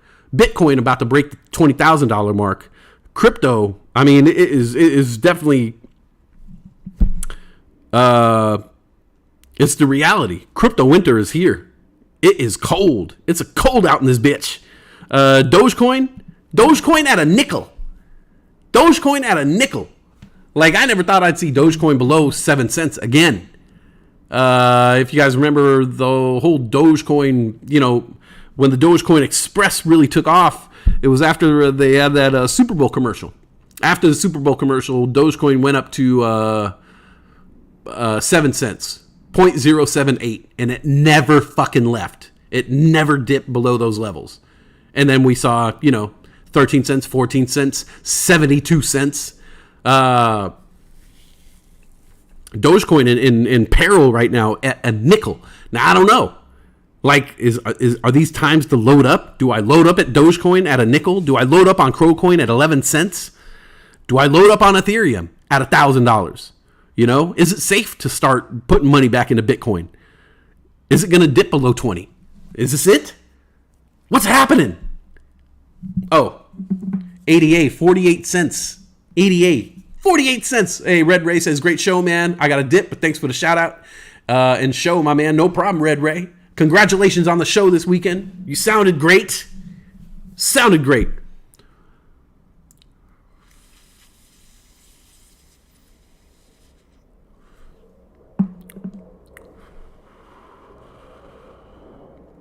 Old Raven Farm, not feeling the fear, says, I'm going to buy some Doge at 5 cents. Or 50 cents. 50 cents? You're going to wait till it goes up to 50 cents? Jen Matt says, Kareen, can you post the GoFundMe in the chat? We have a GoFundMe. We got some fighter jets. We got some F-18s. I don't know if they're F-18s. Gonna add stickers, proceeds to it. Oh, okay. All right. Shout out to Kareen. Post that GoFundMe in the chat. I believe there is a GoFundMe for Old Raven Farm.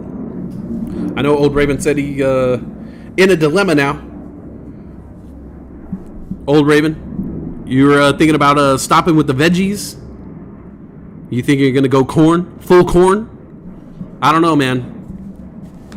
Once you go full corn, man, there's no going back from that. In the corn industry, the corn industry is a monster. It'll suck you in, eat you up, spit you out.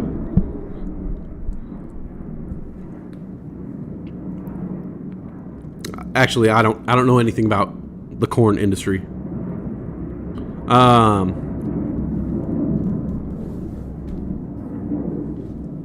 F-18s. I'm sure they're F-18s.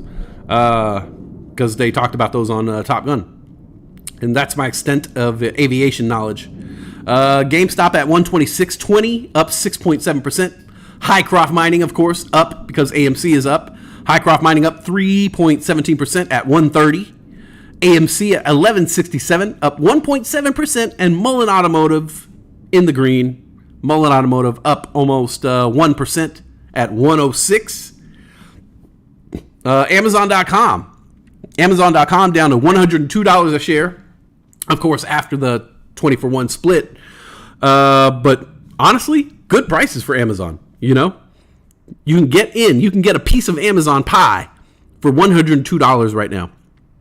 Other notable dips here. AERC still down 15.65% at 14.55 AERC.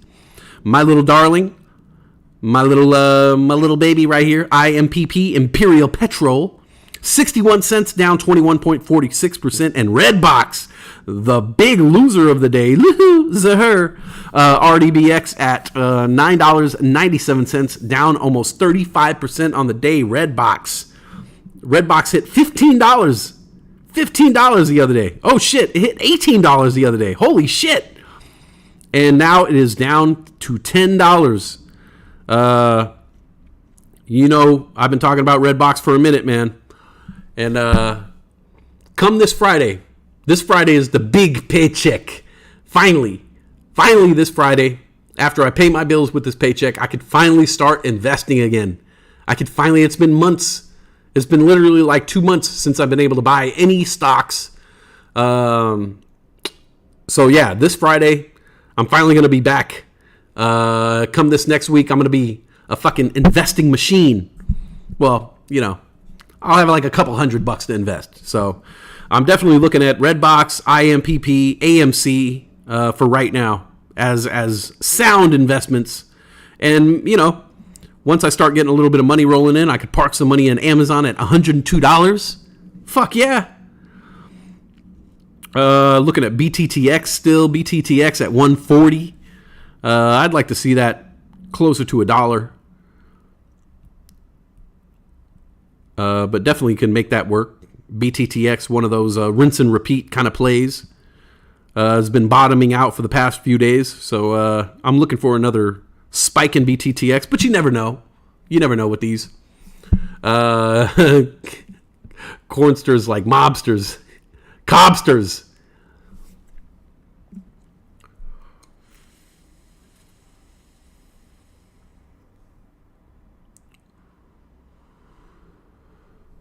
Mitchell Wayne asks, Westside, what did you think about the Texas set from Munster and Ray? I thought it was good. I don't know how often did they practice any of that? They just go on and just start working it out. I will say, man, Munster Vision is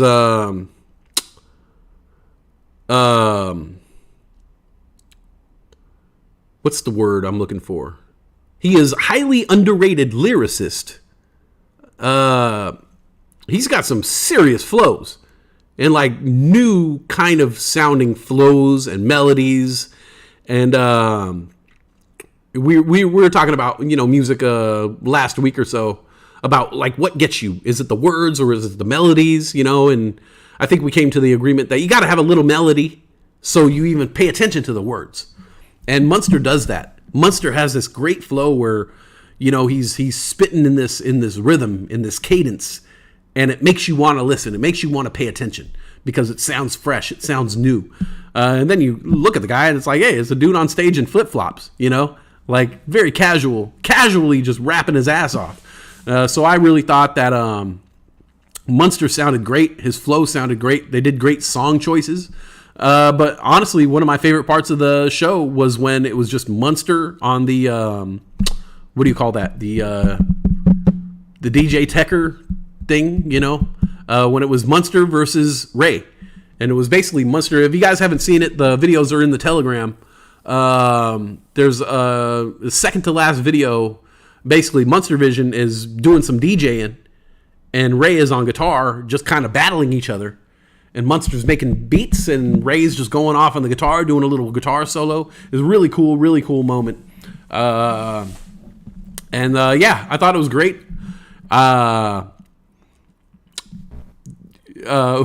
think you were doing the taping. You just gotta hold the camera in one way because it was like some of the videos are like that, some of them are like that. But I think they're gonna have a nice little. They got a nice little groove going there. They got a nice little duo or trio, and I could see them doing more shows like that. My man goes out of 50 performers, they were the best. Okay.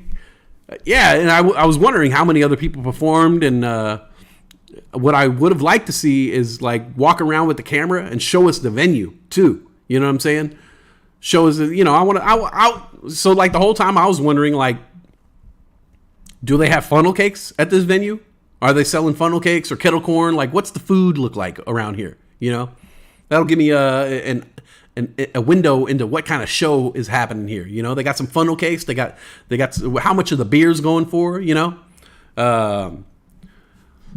we just got out of the river. You guys were literally in the river. Oh, that was the gimbal, not final edits. Okay. The fucking gimbals, man. But yeah, I thought they sounded great. I thought they looked great together. They worked well together. I don't know how much they practiced that, or if they just went on and jammed it out. But I definitely don't think they should wait another year before performing together. I think they should keep going, Turkey legs and barbecue. Yeah, see, that's what I gotta see. I gotta know what kind of food they got going on over there. I gotta know the whole ambiance.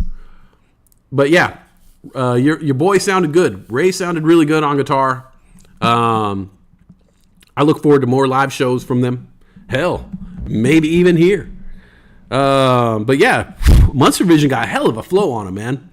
Hell of a flow. Like, when I watch rappers like that perform, I just like look at them and think about their brain, and when I listen to Munster Vision, I just think about his brain and like how he's coming up with this kind of shit. Not only the words, You know, not only as a wordsmith, but as a musician, coming up with the melodies and coming up with this syntax, this cadence of rap that's just not like normal. You know, it's not like generic rap where it's like blah, blah, blah, play, blah, blah, blah, hey. Like, his shit is very, very technical in the way that he raps. You know, I know a little something about hip hop. And so, yeah, he's definitely a gifted rapper, way underrated. And, you know, your son obviously got skills on the axe. So, yeah, it was nice. It was a good show. When you get that all edited, post it in the Discord for sure so everybody could see it. And maybe next time we could get a little live action going in the Discord. You know what I'm saying?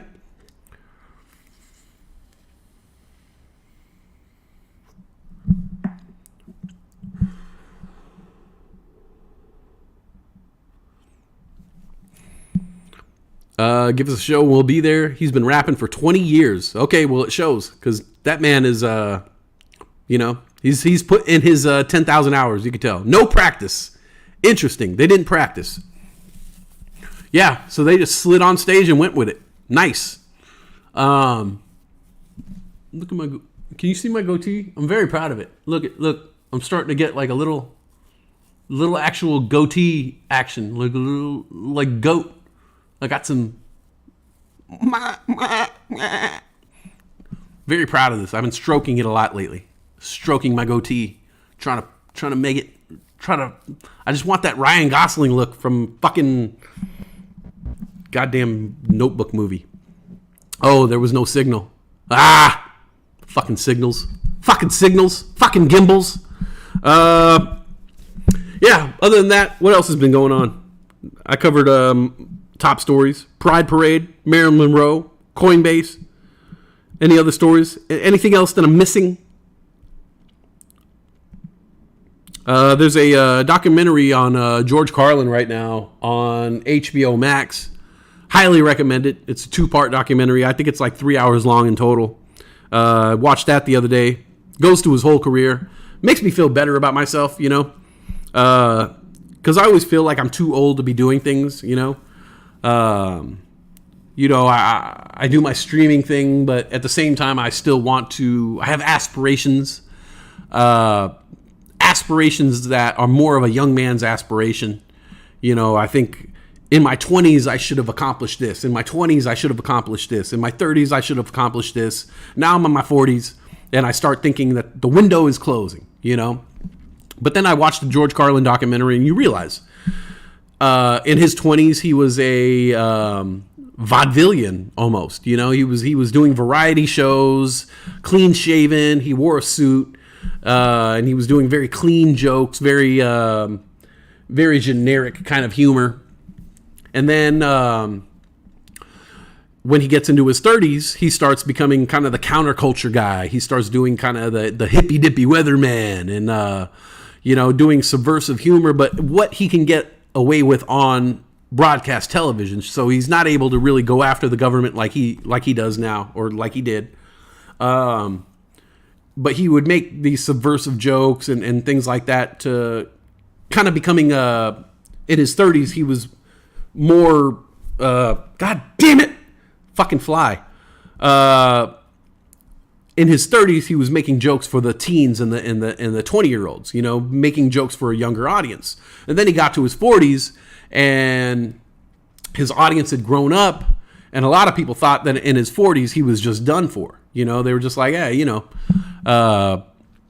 George Carlin in the 70s, you know, he just wasn't hitting like he used to, and he took a break. He went through a lot of life changes and got sober, and his wife got sober, and he started really thinking about, you know, his place in the universe and comedy. And so that's why we see these different versions of George Carlin. There's the suit, the clean shaven, clean comic.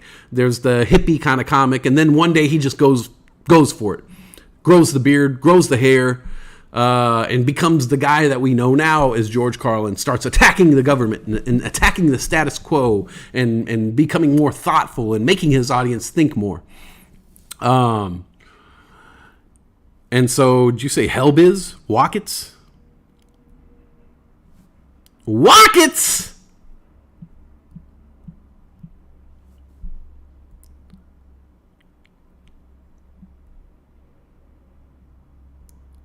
Hellbiz up 24.6% right now. Coming up from the lows of 65 cents, hitting a high of 91. Now sitting at 83 cents. Hellbiz up 25.76%. No news. Gotta love it. Gen Matt heading out to work. Later, riders. Later, Gen Matt just added sticker proceeds to the GoFundMe. Not too late if you all still want some. Thank you, Gen Matt. Thank you, Gen Matt and Kareen, for all your help. Trying to put together Old Raven Farm. Put it back together. We're going to get there. We're going to crank out some of that corn. Some of that sweet, sweet corn. But yeah, so George Carlin in his 50s and 60s kind of became the comedian that we know now. The comedian that we all love and cherish. And the guy who's on the Mount Rushmore of comedy. And he didn't really discover that voice until he was older.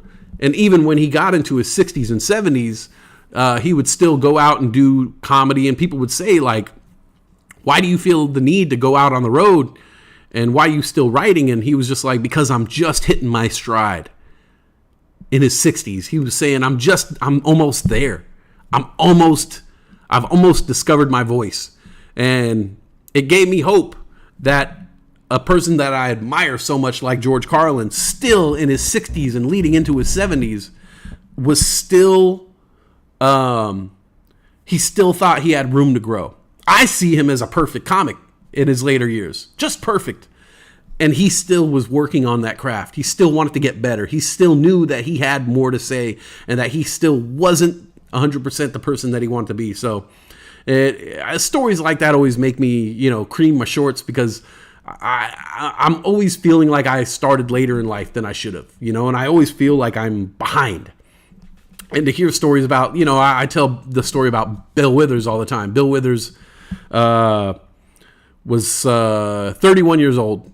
He was an airplane mechanic, and he would always hum these songs to himself. And then one day his friends were like, why don't you just become a singer? Huh? You're always humming songs to yourself. Why don't you become a singer? And at 31, 32 years old, Bill Withers left his career as an airplane mechanic and started making music. And he only made some of the greatest music known to man. Ain't No Sunshine, Lean on Me, A Wonderful Day, Just the Two of Us, Grandma's Hands, these amazing songs. And if he just continued being an airplane mechanic and didn't listen to that inner cricket, that Jiminy Cricket inside of him telling him to go for it, if he wasn't brave enough to quit his job and become a musician, we wouldn't have these beautiful songs. So it always makes me feel better. Like there's still time. I still got time, And so I'm still working on these things. I'm still writing. I'm still trying to do the stream. I'm still trying to become the person that I am supposed to be, because I'm not there yet. I fight with it all the time. There's things that I want to say on the stream. There's things that I want to say in my real life, but I hold back. I repress myself. I'm constantly thinking that, I'm not going to be understood. I hate being misunderstood, Even today when I was talking about the Pride Parade and all the gay stuff, I was thinking, am I going too far? Am I speaking out of line? Am I speaking out of turn? Is somebody going to misunderstand the words that I'm saying and not know what's truly in my heart? I constantly censor myself. I constantly repress myself, and I constantly filter myself.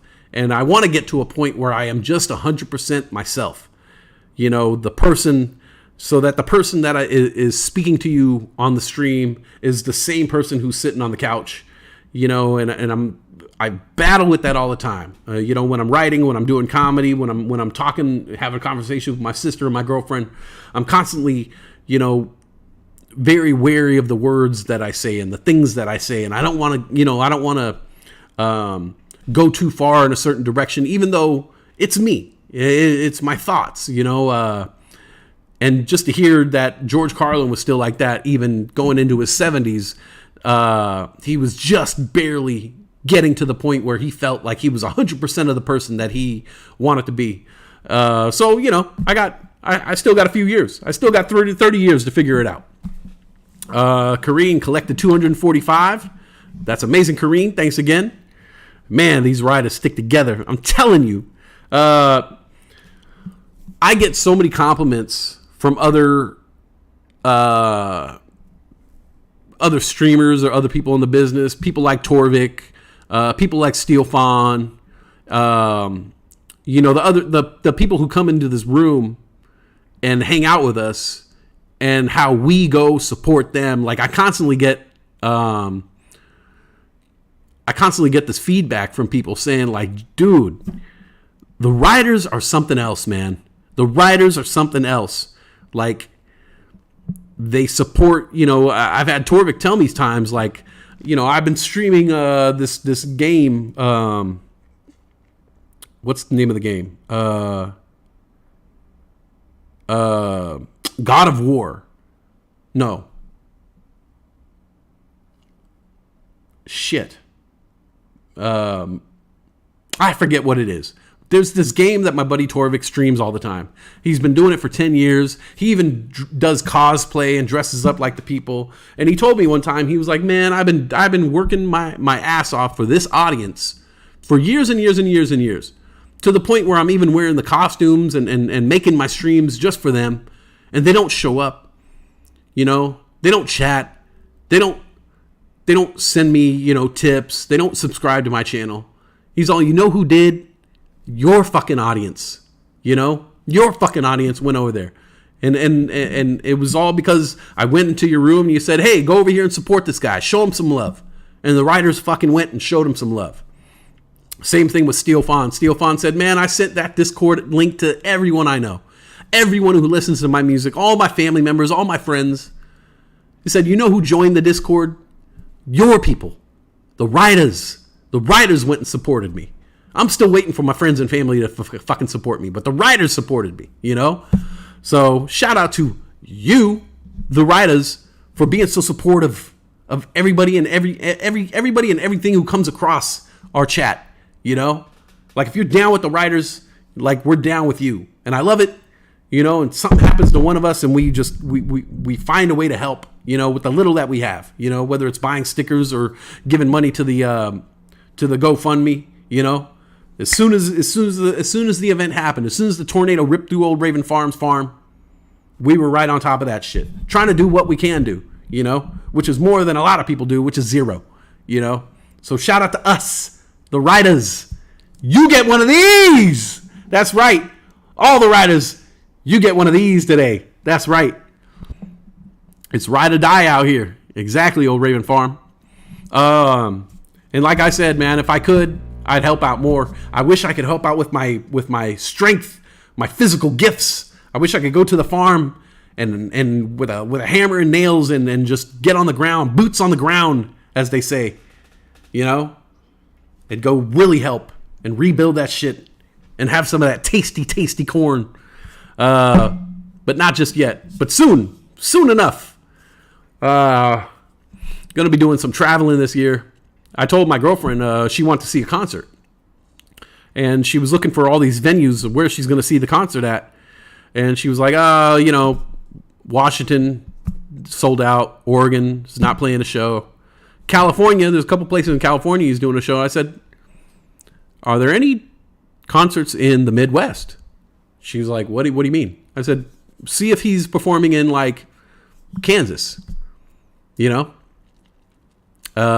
if he's performing somewhere around Oklahoma City, somewhere in the Midwest. Because if I go to the Midwest, I could go see some writers, And so she was like, oh, shit, that's a great idea. So we started looking up venues. She wants to see this singer named Andy Grammer. He sings that song, Gotta Keep Your Head Up, Whoa. I love this guy. A really good musician, actually. Nobody knows about him. Andy Grammer.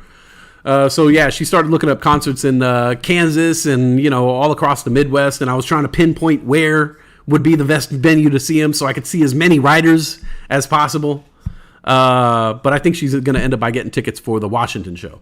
So, but with she works at a hotel now. I work at a hotel now. So together with our hotel discounts in rooms, we're going to be able to travel literally anywhere this next coming year. So I think the West Side World Tour is actually going to happen. Start over there on the East Coast, say what's up to Kareen. You know what I'm saying? Maybe Crypto Kazi will come out and say what's up. Maybe I could see, Stanley and Pauline while I'm out there, and make my way over until I get back to the West Coast. Say what's up to Brian Joel out there in Where's Brian Joel? Indiana or Ohio or some shit, you know? Somewhere out there in the southern, eastern, southeastern area. Say what's up to Brian Joel. You know what I'm saying? Come back down through the Midwest. Find out where D Grade's at. Locate him on the GPS. Say what's up to D Grade. Maybe hop in the cab. He could take me to the next city over. Get off somewhere around, Kansas City. Say what's up to Cassie. By the way, where's Cassie been today? I haven't seen any Cassie. Maybe travel north, maybe across the border. Say what's up to Old Raven Farm. Come back down, hang out with Mitchell Wayne and Ray for a couple days, and just do the West Side World Tour. Ending up in California, in the Bay Area, where I could holler at Jen Matt and Dr. GTI. This is my dream. This is my fantasy of what's going to happen next year. The West Side World Tour. I want it to happen. I'm going to make it happen. And I'll be paying, like $40 a night for the hotels, Pete Ramirez. Look who decided to join us. Stay away from the Bay, please. You want me in that Bay. You want me in the Bay, you motherfucker. All right? And I'm staying with you, ass. You're right there off the freeway. You're right there off the airport, You could pick me up on your way home. I'll fly in right when you get off. You could take me home. I'm not staying in your little fucking shack though. I'll get my own hotel room. But yeah, West Side World Tour. By the way, Pete, now that I got you here, if you're listening, what's up with the opening of the NFL season? Don't forget, we're gonna meet up, the guys from the league. So can you get that time off, or what's up? Mitchell Wayne, am I staying in your house? Yeah, I can stay at your house. You got a suitable spread. I'm not staying in Pete's house. Pete lives in like a fucking one-room shack, in a basement somewhere. He's got like a love seat. Doesn't even have a whole couch. He's got like a love seat. No, I'm joking. Pete's all right, but I'd rather stay in my own hotel room. I don't want to stay in Pete's living room. But yeah, I could stay in your house. Mitchell Wayne, you got a nice spread. I know you got a big house. Vegas. You want to go to Vegas, Pete, for the league? You want to go to Vegas for the league party? That's doable. But can you get the time off work? It's all about you, Pete. Everybody else has flexible schedules. You're the only one without a flexible schedule. Okay? I could tell Steel Fawn a day before. Be like, Steel Fawn, we're going to Vegas. And Steel Fawn would be like, sure. Okay, mate. Or whatever they say in Irish. He'll be like, okay, me lad, let's get some pints in Vegas. I don't know. Is that how he talks? Yeah, I can tell Steel Fawn a day before. I can tell my cousin a day before, and they'll be there. You're the problem. You're the issue. You're the one who can't take time off my precious job. Oh, I have a job. I have a career. Oh. You could sleep outside in a tent like Josh. No, that's not going to happen. As long as there's a Marriott close by, I am staying in a Marriott. All right, $62 a month, $62 a night in the Bay Area, $62 a night at the nicest courtyard in San Mateo or San something. So yeah, I'm not sleeping on your couch. Not if I could get a hotel room for $60. And I'm probably going to be with my girl. I'm not going to force my girl to sleep on Pete's couch. Lord knows what's happened on that couch. Lord knows. I have weekends off currently. I could take a Monday off and make it a 3-day weekend. Well, that doesn't help us because the NFL season starts on a Thursday night. So you're going to have to take Thursday, Friday off and make it a 4-day weekend. How about that? Thursday, Friday off, right? We'll all watch Thursday night's game together, opening night, okay? Friday we party. Saturday we recover from the Friday party. Sunday we watch another round of games. Send your ass home. Come on, man. Make it happen. That sounds like a plan. There's a Marriott right next to the airport. I'm there. I think that's the one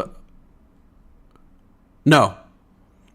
I looked up Marriotts in that area, and there was one in like a I don't know if it was San Mateo or San I don't think it was San Vicente, but there was a Marriott over there, and it was like $62 a night for a nice room.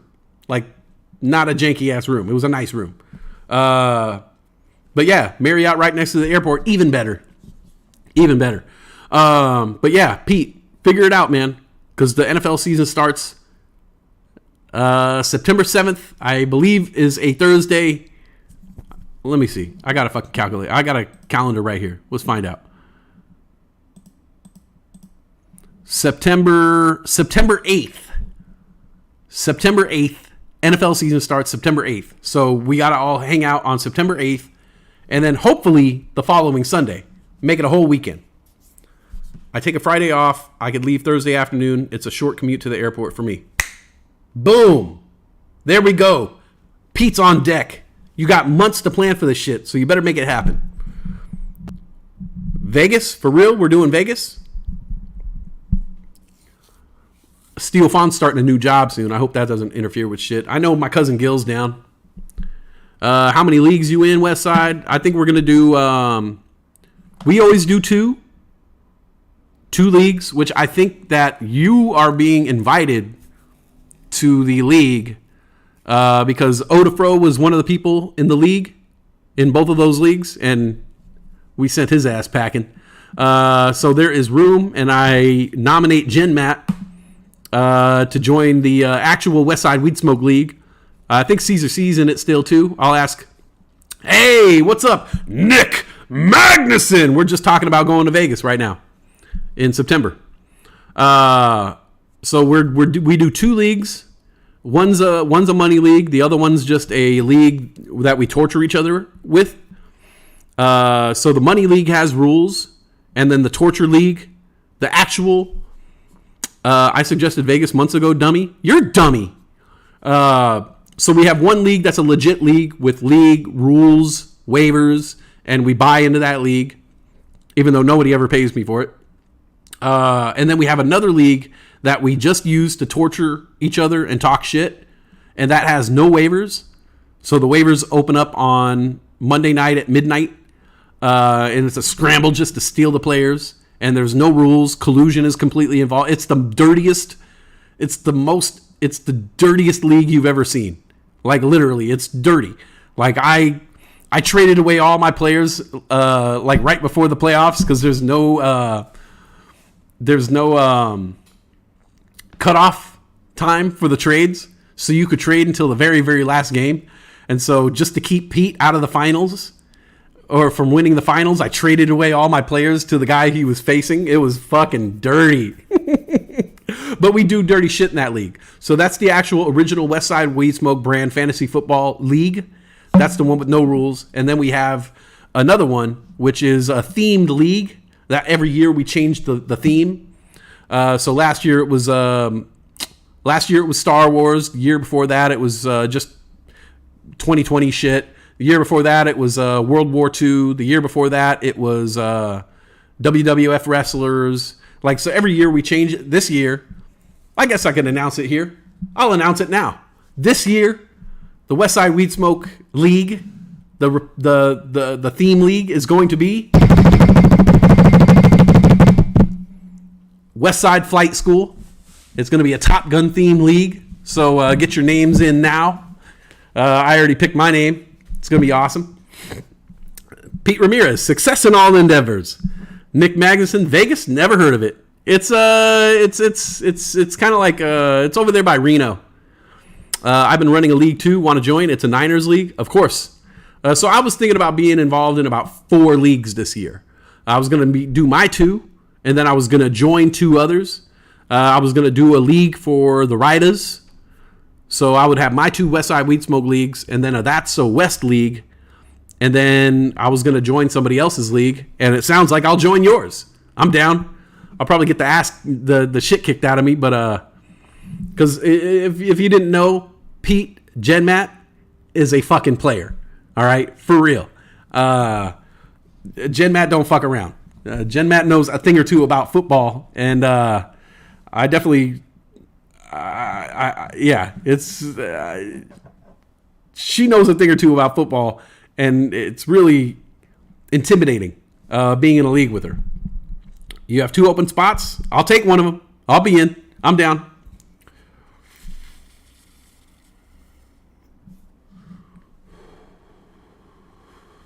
June 14th, we're already talking about fantasy football. That's how seriously we take it. But yeah. Yeah, I'm hoping to come up with a league for all of us riders too. You know, something, I don't know. We could throw a couple dollars down on it. Nothing too serious. I know some of us are casual fantasy football players.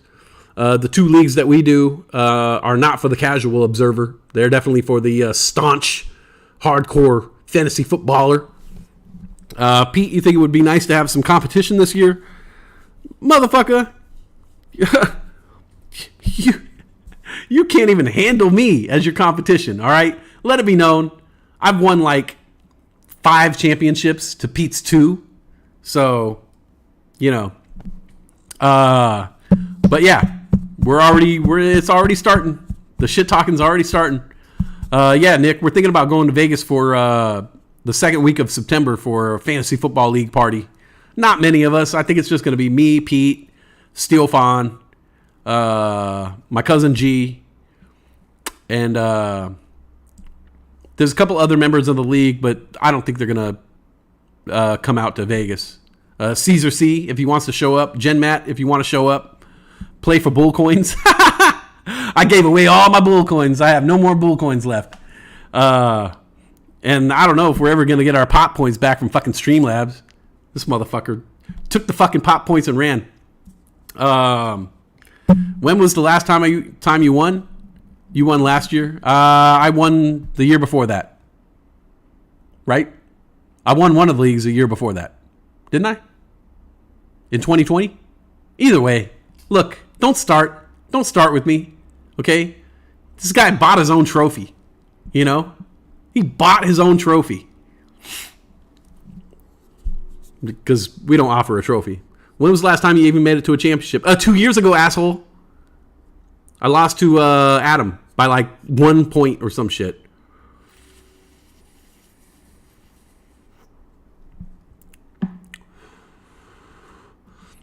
Mitchell Wayne says, let's get a show together. Ray, Steel Fawn, and Munster in Vegas, baby. We got to talk to Steel Fawn about that. He's got cold feet. You don't think so? All right. I'll pull up the numbers later. I'm going to pull up the numbers because you keep talking about like how I'm not your competition anymore. I am your main competition, my friend. All right. Me and Steel Fawn are in your way. All right. We're in your path to greatness. We've been holding you back for so long now. All right. And I did make it to the finals. I lost 2 years ago. I lost in the finals to Adam. So I don't know what you're talking about. Wild man. You don't know what you're talking about. Yeah, I think that's it for me today. We're at 119. Let's see what everything closed at. Let's recap the stock market. This is the point of the show we like to call West Vestments. GameStop closed at 126. It's up a little bit in the after hours. Closed at 126.17. Good old AMC, the banger, the big dog, 1192. It's down a little bit in the after hours, down to 1189. AMC had a hell of a run today. Redbox still down 33.92%. Not moving much in the after hours. IMPP moving up a little bit in the after hours. IMPP closing at 62 cents, 0.6227. AERC, Aero Clean Technologies, closing at 1370. It's up to 1376 in the after hours right now. Still down over 20%. And Mullen Automotive, we'll mention Mullen Automotive. Mullen at 107, up 1.9% today. Who's your team, Pete? Pete doesn't have a team anymore because he's a Raider fan, and they have no heart. I'll tell you right now, if the 49ers moved to Jacksonville, I'd be a Jacksonville 49er fan, okay? But the Oakland Raiders, they moved to Vegas, and all of a sudden, Raider fans don't want to have anything to do with them until they start winning. Yeah, when the Raiders start winning some games in Vegas, oh, you're going to see all these Oakland Raider fans. Oh, I've always been a Raider fan. I've never given up on my team. You gave up. You gave up on your team. Just like you gave up on the A's. You gave up on the Raiders. Shitty fans. I don't have an NFL team. You're a fucking Raider fan. Face it. All right? You just don't want to admit it. That's a typical Raider fan for you, though. You know? Raider fans. Raider fans hate the Raiders more than everybody else. Raider fans hate their own team more than the Kansas City Chiefs fans hate the Raiders. More than Bronco fans hate the Raiders. Raiders hate themselves. You're a self-hating Raider fan. You haven't been a fan of the Raiders for years. Bullshit, man. You're a Raider fan, you know it. Fucking fair weather friend, man. Fair weather friend. I'm telling you. Me, all right? I was representing the Niners when fucking Jeff Garcia was the quarterback, all right? I was representing the Niners when Elvis Gerbach was on the team. I was representing the Niners when Ken Dorsey was our number one pick, okay? I was representing the Niners when we had J.J. Stokes, okay? I was representing the Niners through all of it, through all the trials, through every single one of the tribulations. I was there for my team, okay? I was there for my team when Nick Mullins was the starting quarterback. And in that year that Nick Mullins was the starting quarterback, I said that we were getting to the Super Bowl then. Every single year, no matter how terrible my team is, I tell everybody my team is going to the Super Bowl. Because I believe in the 49ers, all right? Because I'm a fucking fan, all right? Not like you. Go look at Mark Davis's haircut and tell me you support him. That's your man right there. That's your man. All right? Charger fans are doing that, I've noticed. Yes, Charger fans hated the Chargers when they moved to LA. Hated. I got a friend who's a Charger fan. And I was like, oh, so now the Chargers in LA, you're going to go see a game? I'm never going to go to a Charger game, dude. Fuck that. Fuck the Chargers, dude. Now, when the Chargers were making the playoffs, he was like, hey, dude, fucking my Chargers, dude. Fuck you, man. Fair weather fans. All right? You ask me how my team is doing every single year. Every single year, I tell you the same fucking thing. My team has Super Bowl chances. We can get to the playoffs. We can get to the Super Bowl every single year. Who's your quarterback? I don't know. He's like a third stringer. I don't know. I forget his name. But we're going to the Super Bowl. Every single year. My team is going to the Super Bowl. Even when I know they're not going to the Super Bowl. I represent them. Hard, son. Hard. That's what it's like, all right? When you get you're gold-blooded, all right? Gold-blooded. By the way, silver, not as good as gold, all right? Sorry, Raiders. Silver's not as good as gold. Gold's up here. Silver's very accessible. You know, it's everywhere. Gold's better, all right? You've hated the Davis family for years. You love them. That's your man. You love Al Davis. It's your man. That's your stepdad. Yeah. So, like I said, man, I'm a real fan. All right, I'm a real fan of my team. I never, ever waver. There's one time I wavered, and I didn't even waver. I was just trying to scare them. I wore a Jets hat one time. on the stream just to show them, hey man, take this shit seriously. All right? Because you don't want to see Westside in a green hat. All right? You want to see Westside in his Niner cap with the emblem on it. Okay? You keep fucking up, Niners, and I'm going to start wearing that goddamn green hat again. And it shook them. It shook them. The Niners went on to go to the playoffs. We were right there. You know? And it was all because of the green hat. Sometimes you got to shake it up a little bit. You know what I'm saying? Shake it up. I'm panning for gold. That's what Niners do. We pan for gold. This is so beautiful. I'm going to clip it and play it every morning before work to get me pumped up. Because we're gold-blooded, baby. Gold-blooded. All right? That's how Niner fans roll. You ask any Niner fan out there, hey, what do you think your team's chances are? Super Bowl. Are you sure? You have a lot of problems at the quarterback. Super Bowl. Our offense will get us through. Well, your offense sucks this year. Our defense will get us there. It doesn't matter. I don't even need to see the starting lineups to know that my team has Super Bowl chances every single year because we're the 49ers, okay? It's almost like Cowboys fans. Cowboys fans really think that they're going to the Super Bowl every year. They know they're not, though. That's the thing. They know they have no chance of getting to the Super Bowl, but they have to play along because they're America's team. But the 49ers, we're a dynasty. We're still a dynasty after all these years. We haven't won a Super Bowl since 1995. We're still a dynasty, though, and that doesn't go anywhere, So every single year, you ask me how my team's doing, I tell you, we're going to the fucking Super Bowl, just like this year. That's so Wes, you need to start clipping these rants and post them as separate videos so Raiders and 49er fans can watch the video and start arguing in the comments. Might be good for the algorithm. Yes, I know. I need to start. Here's the thing. I do a 2-hour show, sometimes longer, 2 hours and 20 minutes. I do these long shows, and then to clip them, I kind of got to go back and watch the whole show, and I get sick of myself. Every now and then I'll listen to a show that's like really good, and I'm like, hey, this dude's got it. Like this dude on the mic right here. I don't know who he is. I don't know who this West Side cat is. He's not me, but this guy's like flowing right now. But other times I listen to the show back and I can barely handle it. I'm just like, oh my God, myself again. But yeah, I definitely need to start like taking notes and saying like, oh, at 2 minutes, 21 seconds, I went off about the 49ers. I should clip that, all things in due time, yeah, Pete sidetracked me there.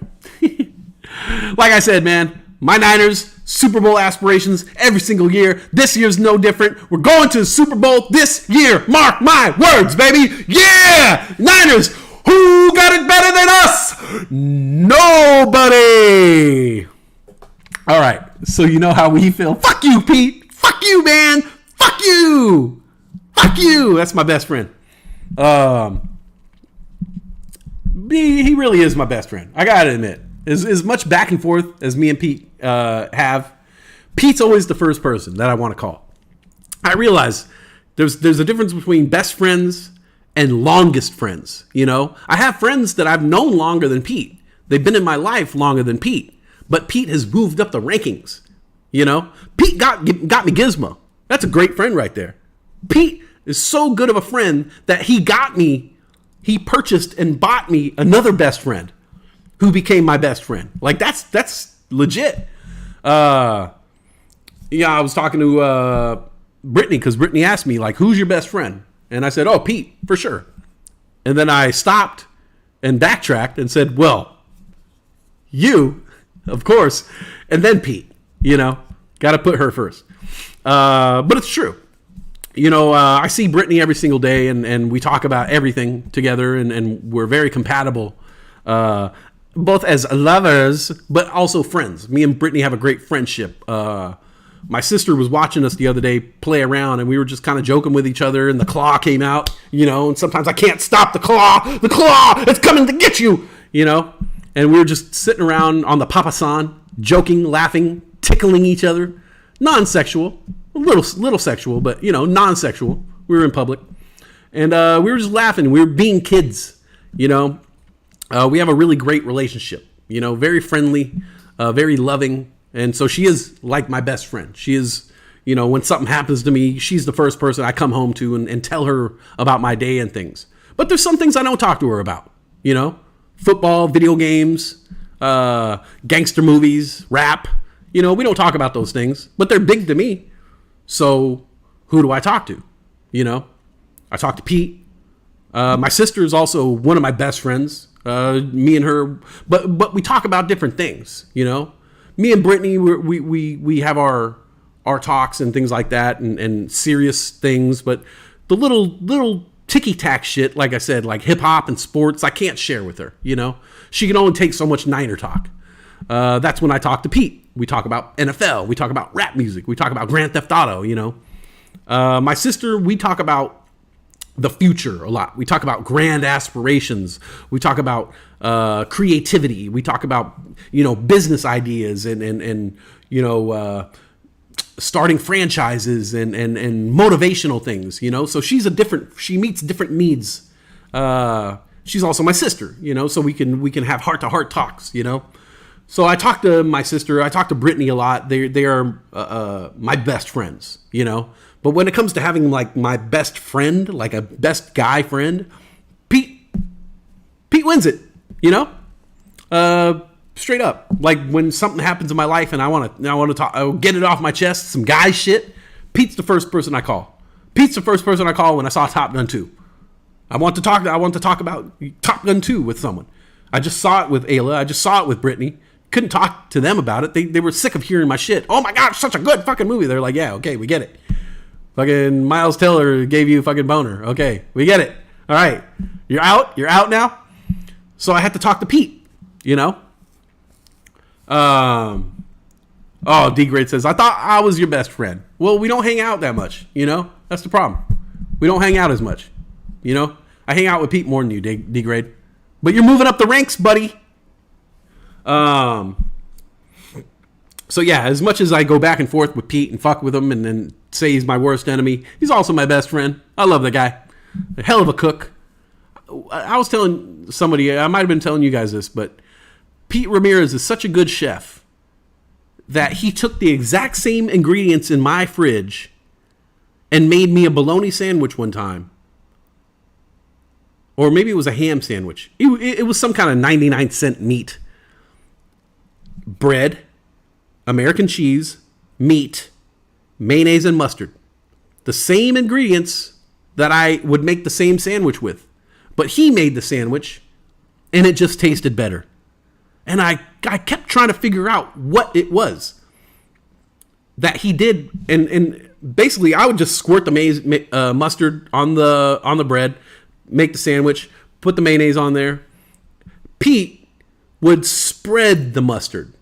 I figure you just squirt the mustard on the bread in a zigzaggy pattern. It's going to touch all the points, and when you push the cheese or the meat, it's going to spread around. No, Pete took the time, took a knife, and spread the mustard across the bread. And it was that one little movement right there, one little motion that made the sandwich. It elevated the fucking shitty ass sandwich. And to this day, he makes all these great dishes, and I tried all the food he makes, and I'm still blown away by the fact that he could make a ham sandwich better than me. But yeah, he's a really good friend, very good friend. Shout out to Pete, man. And yeah, we'll be seeing each other soon. Hopefully, I'll be seeing a lot more of you guys soon. Is this the same guy that made a mess of your kitchen and ran away? He dumped an entire copper pot of carnitas on the floor in the crack between the fridge and the oven. Okay? Now let me tell you about his carnitas recipe. It's lard. He's had chunks of meat sitting in lard, boiling all day. Oranges for the sweetness, like multiple oranges, orange juice and pulp and all the pieces of orange in the vat. And Coca-Cola to give it a caramel coloring. Coke, orange juice, lard, hunks of pork. And his clumsy ass knocked over the copper pot, and that gruel went everywhere. Sticky Coca-Cola orange lard in the crack of my fridge and oven, all over the floor, all over the range, everywhere. And he didn't miss a beat. As soon as he knocked it over, he didn't say a word. Didn't miss a beat. Turned around, grabbed his shit, walked right out the fucking front door. Didn't say sorry. Didn't say, hey guys, I gotta leave, but I left a bit of a mess here. I'm sorry, I don't have time to clean it up. Hey guys, I'm really embarrassed because I just knocked over a bunch of grease. I'm gonna have to take a beat. I'm gonna go outside and take a second. You're gonna have to clean this up. I'm really sorry. Nothing like that. It just happened, and he walked out the fucking door. And I remember watching him walk out the front door. walked towards the parking lot. I could see him through the sliding glass door, walking towards the car. I remember telling my roommate at the time, is he leaving? Is he really fucking leaving right now? He walks up the steps to get to the parking lot. He's getting in his car? He's really getting in his car right now? Gets in his shitty fucking Infiniti or whatever he drove back then. Closes the door. Starts the engine. I could hear the music start. Goes in reverse. And jets out. And I just remember sitting there in the kitchen, looking at my roommate who's in the living room, and we're just awestruck, staring at each other. Like, this motherfucker dumped an entire vat of carnitas grease, lard, manteca, carnitas chunks of pork, all over the fucking floor. Didn't say a fucking word. Didn't say a fucking word. Yeah, that's the same guy. You gotta love a guy like that. I mean, how can you not love a guy like that? You know? You just gotta love that. You just gotta love it. Because anybody else would have apologized. Anybody else would have stayed and figured out how to help you clean. Like, hey man, it went in between the crack of the fridge and the oven. It's gonna be impossible to clean. Let's figure this out. I did it. I'm gonna help you. You know, just don't make me clean it all up by myself, but let me help you out. We'll brainstorm on the best way to clean this problem. This is going to be a long cleaning job. We have a job ahead of us, and I'm here to help out. I'm sorry, nothing like that. Just left. Fucking love that guy. Gotta fucking love that shit. The balls on this fucking guy. All right, yeah. So that's my Pete Ramirez story. I got more Pete Ramirez stories, but we'll save those for another day. 2.5 hours. Really, I just want to talk about the world, because I was watching the news and reading the news last night and reading about the Pride Boys and just letting fucking people be, man. Letting people fucking live, man. Let people have a fucking parade, Let them have a fucking parade. People are parading around. You don't want them to parade. That's ultimate hater shit, man. Fucking let each other fucking breathe and live and fucking love. And you knew, Kim, you knew that dress wasn't going to fit you. You fucking knew it.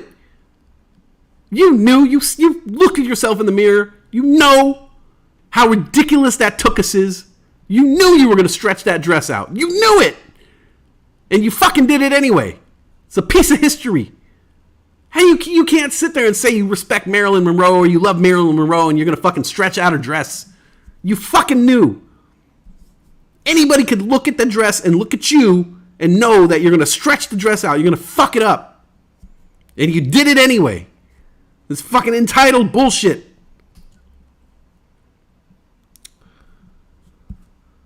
Also, SoFi has extended trading hours and Webull now has OTC stocks. There we go. All right. That's about it for me. Let's start up that song.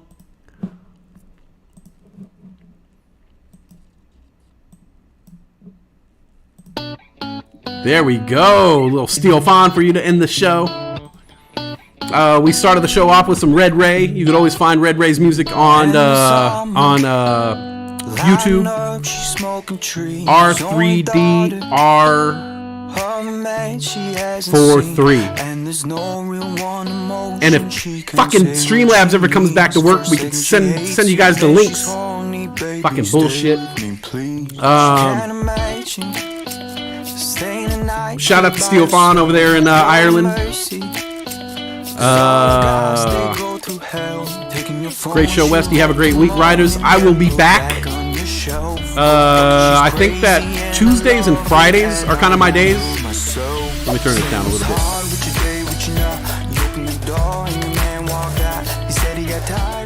Turn this down for a second. So I think that Tuesdays and Fridays are kind of my days for streaming. So be on the lookout for that. I'm trying to fit another day in there. I'm trying to fit in a Wednesday or a Thursday. But I've just been just been trying to like deal with the wear and tear on my body. But check me out again. I should be back on Friday. I think what we're going to be doing is doing like a show, like an episode show, where I have like things written and planned out, and I do air quotes. I'm going to do one of those shows on Tuesday. And so Tuesday will be like episode 32.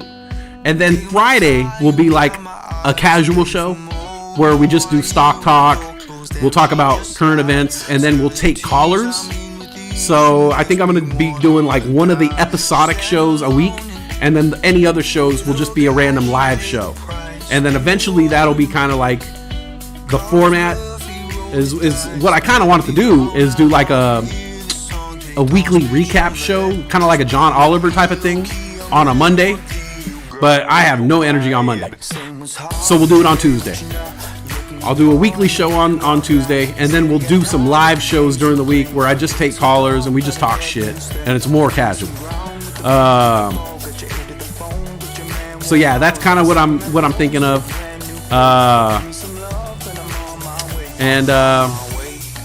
Yeah, if you can, go outside, get that good sunshine on your skin, get that good air in your lungs.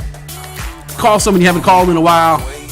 You know, call your grandparents if you got them around. They're not gonna last forever. Spoiler alert. I hate to break it to you. So call your grandma. You know how happy she would be if you gave her a call right now? You know how happy your grandma would be? She picked up your phone call. All right, you would make grandma very happy. Make grandma happy. Make someone's grandma happy. And keep this positivity rolling day and night, 24/7. And I will see you guys hopefully Friday. All right. Nufo's always down for a WS ASMR.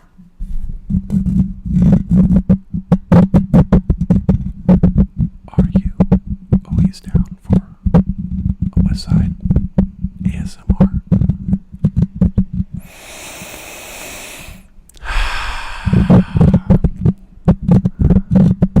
Microphone smells like coffee. All right. I'll see you guys later. Peace out. Have a great day. Love one another. And love yourself. You know? You deserve it. All right, y'all. I'll see you later.